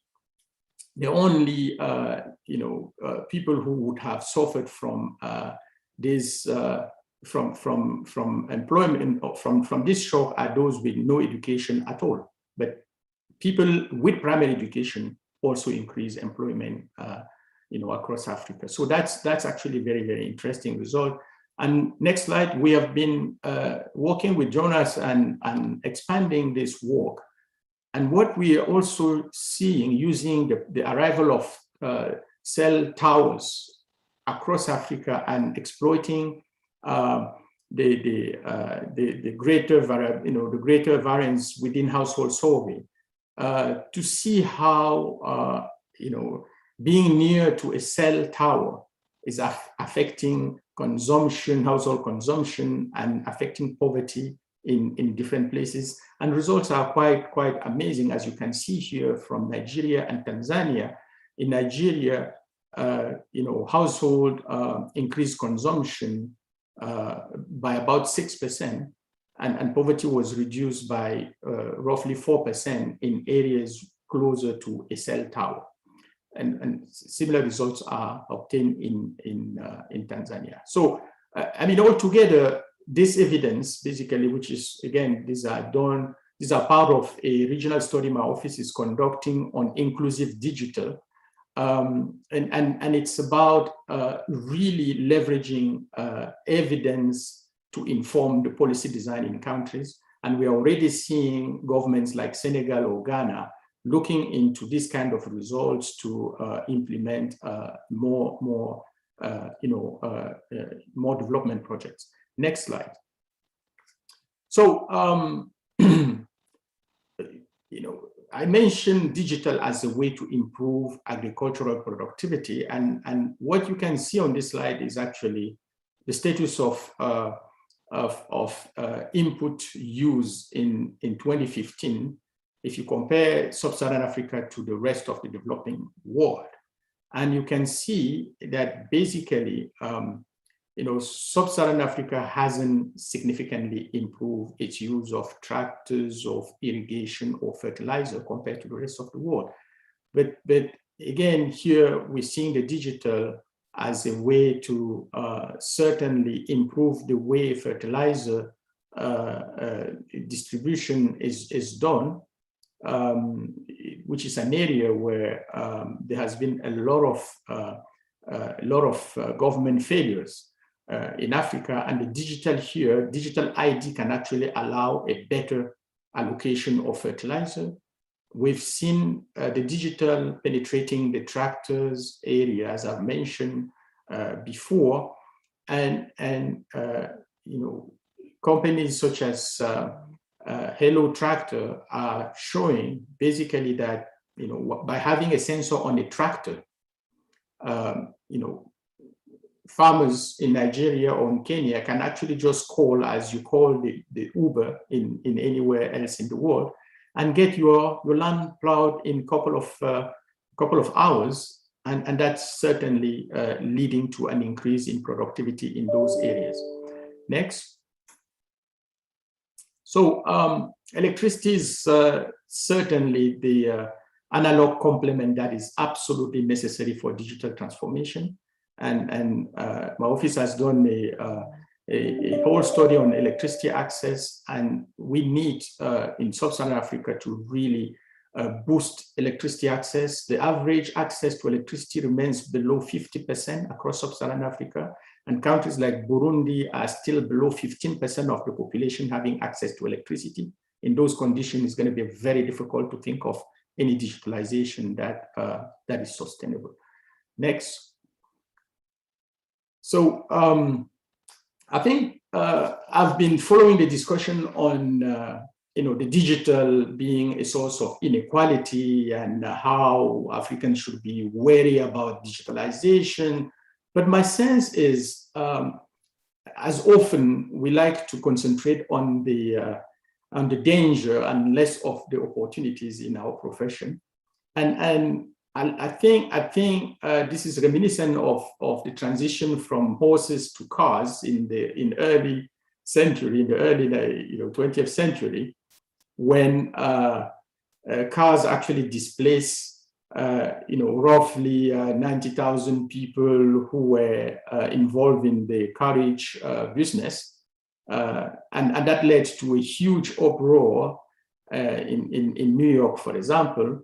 But just to realize later on that between 1910 and 1950, the automobile industry created 6.9 million net new jobs in the US alone. So I think it's important to look at it from that perspective.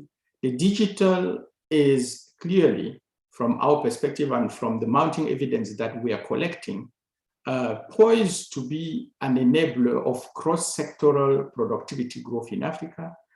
Direct and indirect jobs are likely to be more than what it can displace.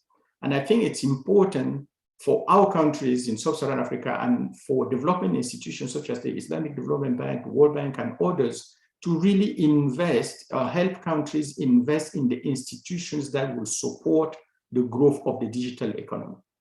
And at this point, there are a couple of areas where I believe there should be serious investment. The financial institutions to support the digital economy are completely absent for now. And the venture capital, the angel financing, it's clear from my perspective that African countries are still waiting for orders to come and get this done, just like it was the case for the second and third industrial revolution. So it's really important to help African countries build those institutions that would allow the digital transformation to take root and to really transform these economies. So let me conclude, last slide. Let me conclude by basically saying that COVID-19, despite its low health impact in Africa, has actually had a serious economic, was a serious economic shock. And while growth may rebound in 2021 and 2022, the magnitude of that rebound would clearly depend on the soundness of economic policy in African countries, but it would also depend on the international community willingness to avail vaccines and to really work with African countries to boost investment moving forward. On boosting digital transformation, I think we should think of policy making at 3 levels: at the firm or household level, at the sector, and at the national or aggregate level. At the firm level, I think it's important to focus on technology adoption, creating the kind of institutions that would make matching grants available, or think of the kind of institutions to support digital finance to help firms. It is also important to improve the capacity of firms to actually access labor during the transition. It is important to help households with training to achieve a smooth transition.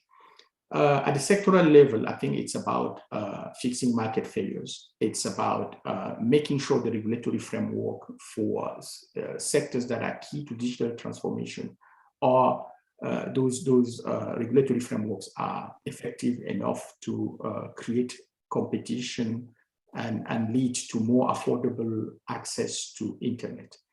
At the aggregate level, I think it is important to work with countries and the development communities to get projects, public-private partnership projects to close the digital, but also the physical infrastructure gap in Africa.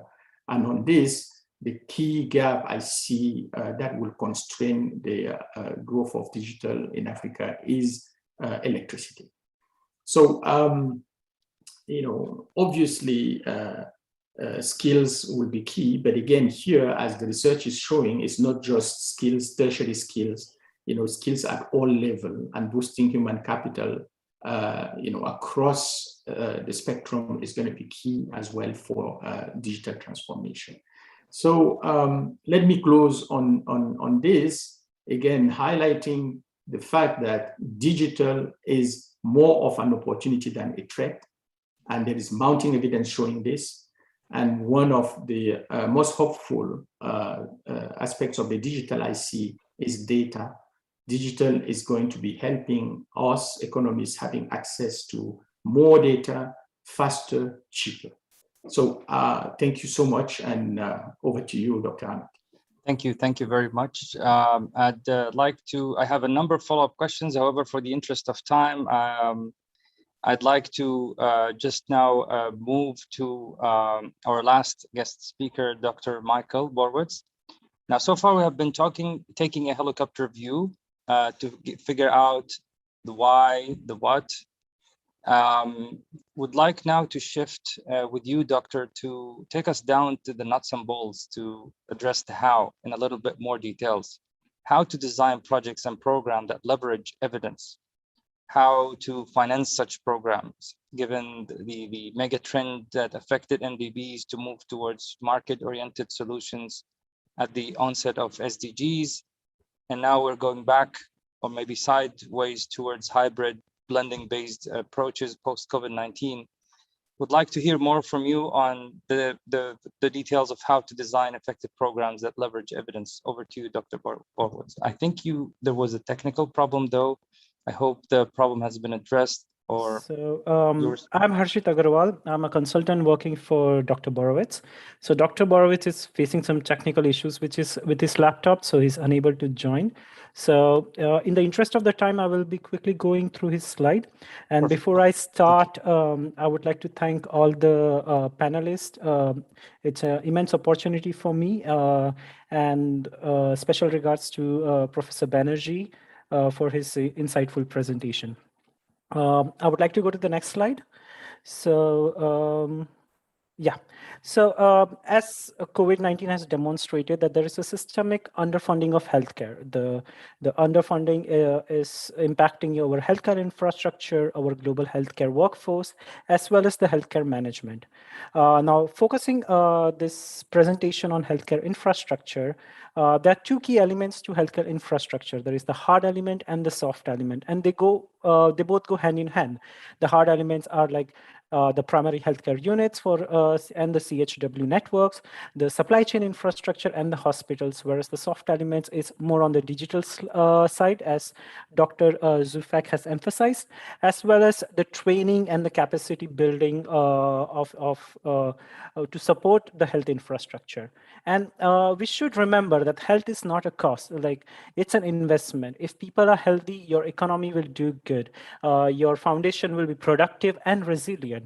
And a good health infrastructure is very vital for pandemic preparedness, and does a vital step in towards ensuring universal healthcare coverage, especially through the primary healthcare centers, touching key populations and vulnerable part of our society. Next slide, please. Yeah, so working on that, there is a collaboration which is ongoing between the Global Fund and the Islamic Developmental Bank. The Global Fund, in his mandate, wants to end TB, AIDS, TB, and malaria epidemic, whereas Islamic Developmental Bank wants to foster economic development and make social progress in its member countries. Thus, in 2009, there was a MOU signed between the two organizations for developing beneficial projects.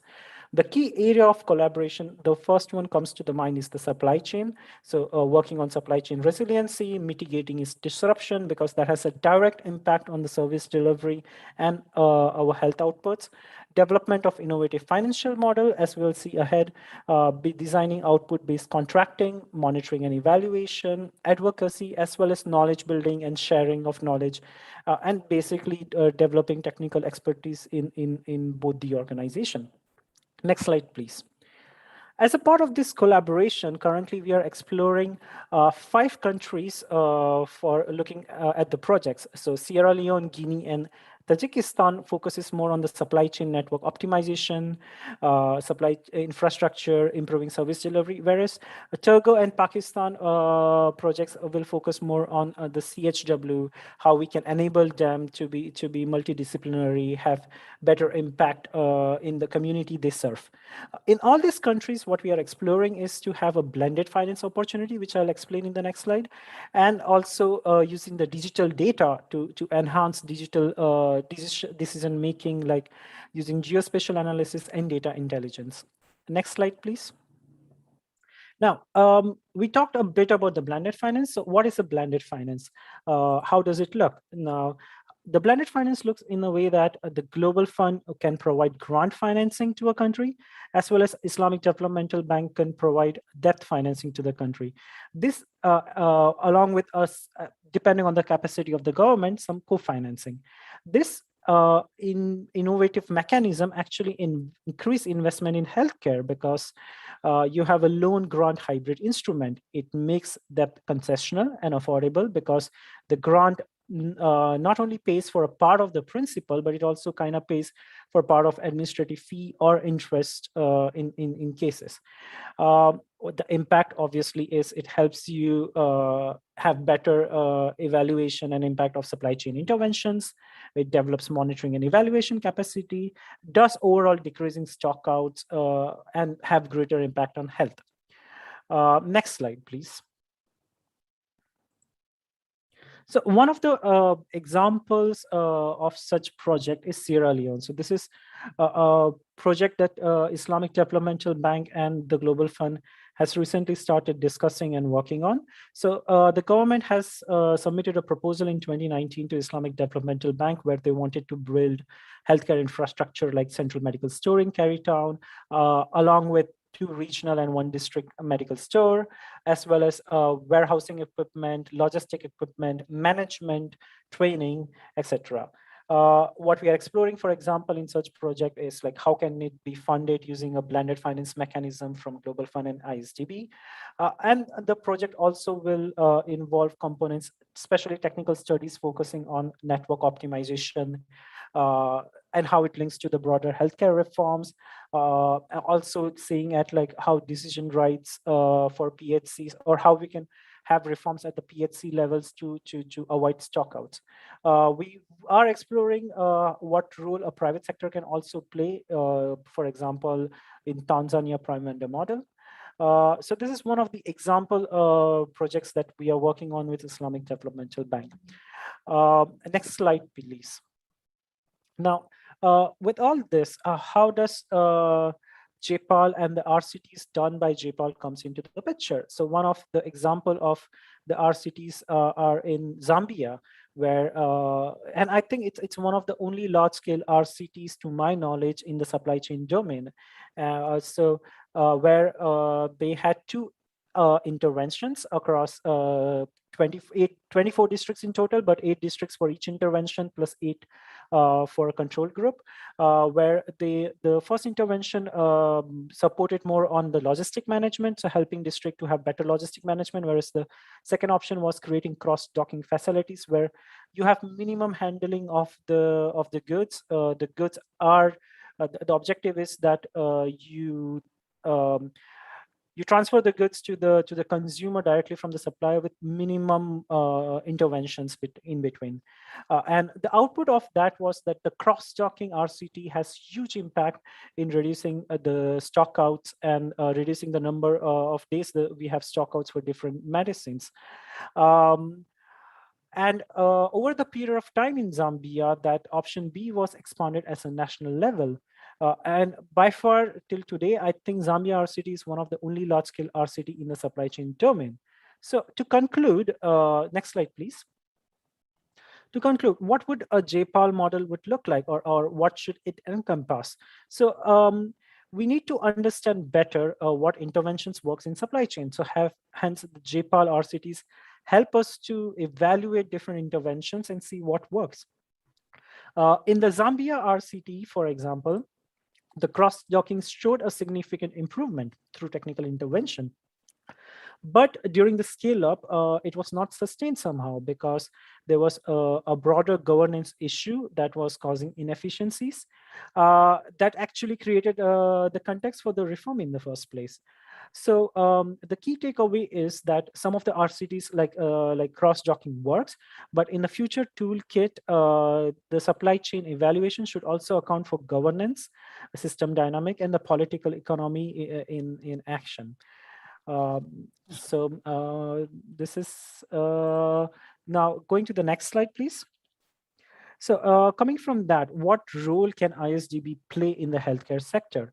So ISDB can play a catalytic role in global healthcare architecture by investing in supply chain, right? Like supply chain infrastructure for healthcare in the countries are underfinanced, and it has been magnified immensely by COVID. It can leverage its private sector network because it is in a developmental sector to have the positive impact on healthcare. And it can help in health system reforms in the country by encouraging dialogue with the private sector involvement, having more rigorous evaluations of the interventions we have, and also invest in digital data healthcare infrastructure for better monitoring. ISDB already is exploring developmental collaboration with the Global Fund, but again, the emphasis on international collaboration with other developmental organizations would play a key role in the future. So thank you very much for this opportunity. Thank you. Thank you very much. Thank you. Really appreciate it. I'd like, for the interest of time, we have a few questions for you, Professor Banaji, and I appreciate that you've been able to stay with us all along this session. Just one question from the crowd is on dignity and how social protection can be now relooked under the context of COVID-19. Would that affect our perspective on dignity? This is one question to you, Professor. And the second question comes from staff of IDB. which is the fact that the bank is committing more than $500 million to reduce poverty programs in cooperation with the government of Uzbekistan. What should be the most important steps in making sure that the financing makes impact and reaches the right people? Thank you very much. Over to you, Dr.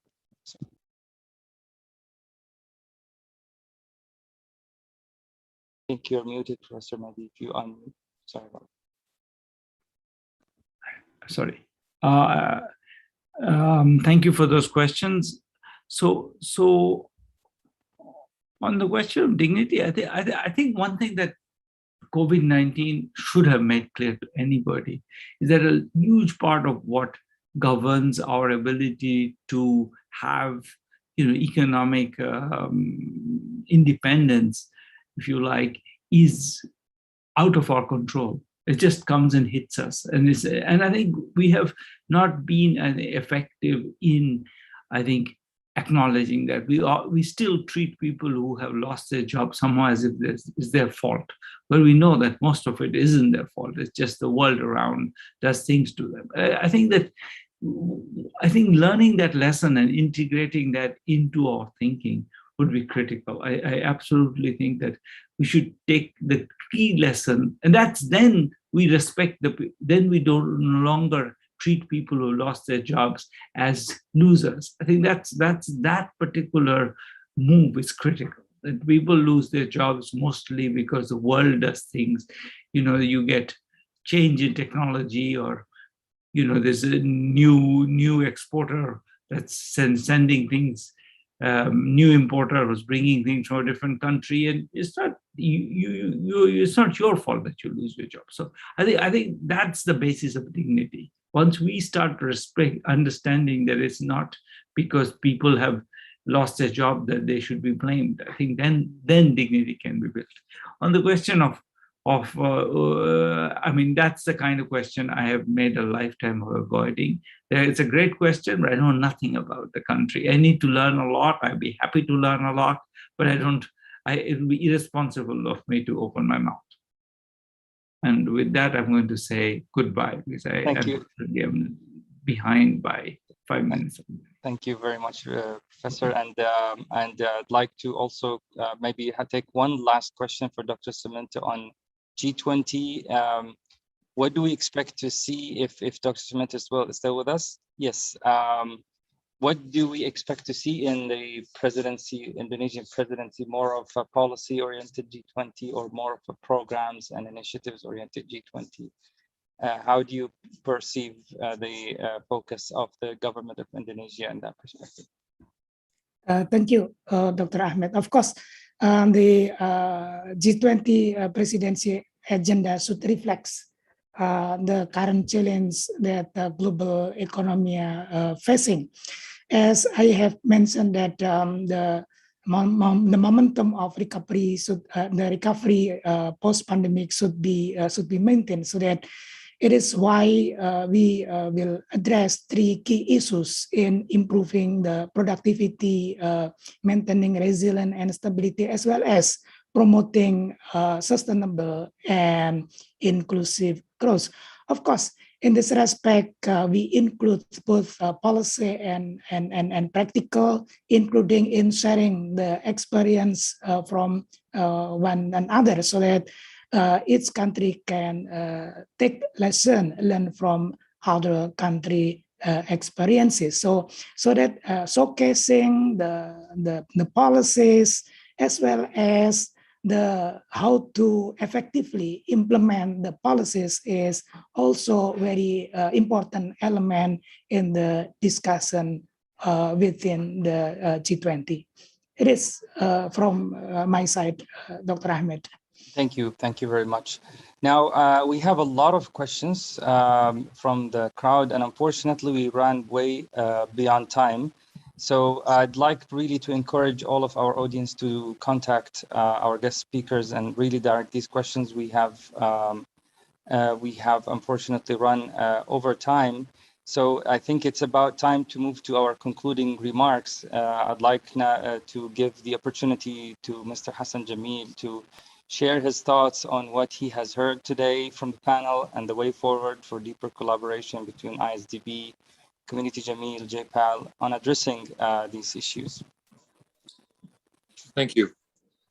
بسم الله الرحمن الرحيم والصلاة والسلام على سيدنا محمد وعلى آله وصحبه أجمعين. السلام عليكم ورحمة الله وبركاته.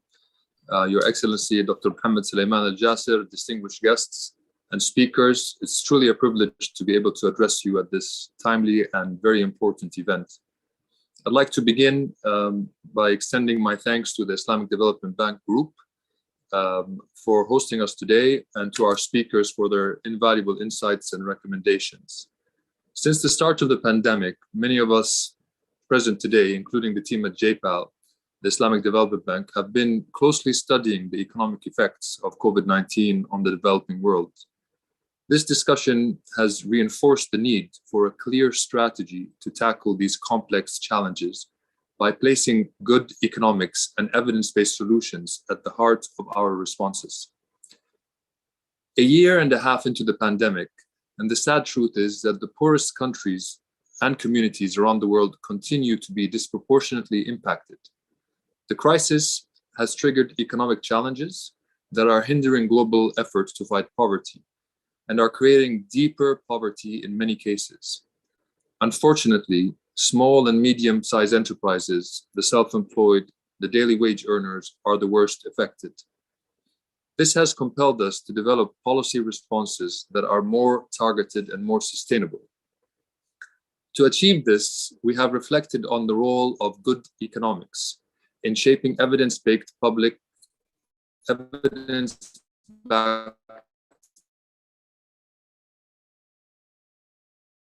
global South that have and will continue to be impacted significantly by COVID-19. Today, our panelists have underlined that each member country faces a unique set of challenges that are shaped by legacy domestic economic conditions. And now their experiences with the pandemic more than ever, issues with the pandemic.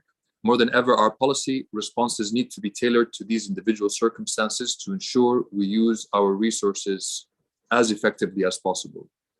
Hopefully, the approaches outlined today will give us the tools we need to accurately measure and quantify our impact. Community Jameel strongly believes in expanding the role of evidence-based and data-driven policymaking, which is demonstrated in our decision to co-found JPAL, the Jameel Institute, whom you have heard of today. There is no doubt that the power of open science, digitization, data, and evidence-based decision-making has a critical role to play in shaping the future of economic development. Community Jameel is committed to long-term investments in the work with JPAL, the Jameel Institute, and all our partners. We are also committed to expanding the work we do with partners to support them in their use of data and evidence-driven policymaking. In this regard, we very much look forward to our continued collaboration with the Islamic Development Bank. As the last speaker today to address you, I'd like to conclude today's session by sincerely thanking His Excellency Dr. Mohammed Sulaiman Al-Jasir for his introductory remarks and our distinguished guests and the audience for their time and interest. I'd also like to express my gratitude and thanks to our panelists, the entire team at JPAL and the Islamic Development Bank for leading on this important initiative. Thank you very much. Thank you very much, Mr. Hassan Jameel, and we will be very much honored to take this partnership forward. And also really grateful to all of our speakers who have incited us with very different perspectives. Some of them are extremely positive, extremely hopeful despite the difficult conditions we're going through. I really would like to thank you all and wish to see you very soon again. Thank you so much. Thank you, everyone. Thank you.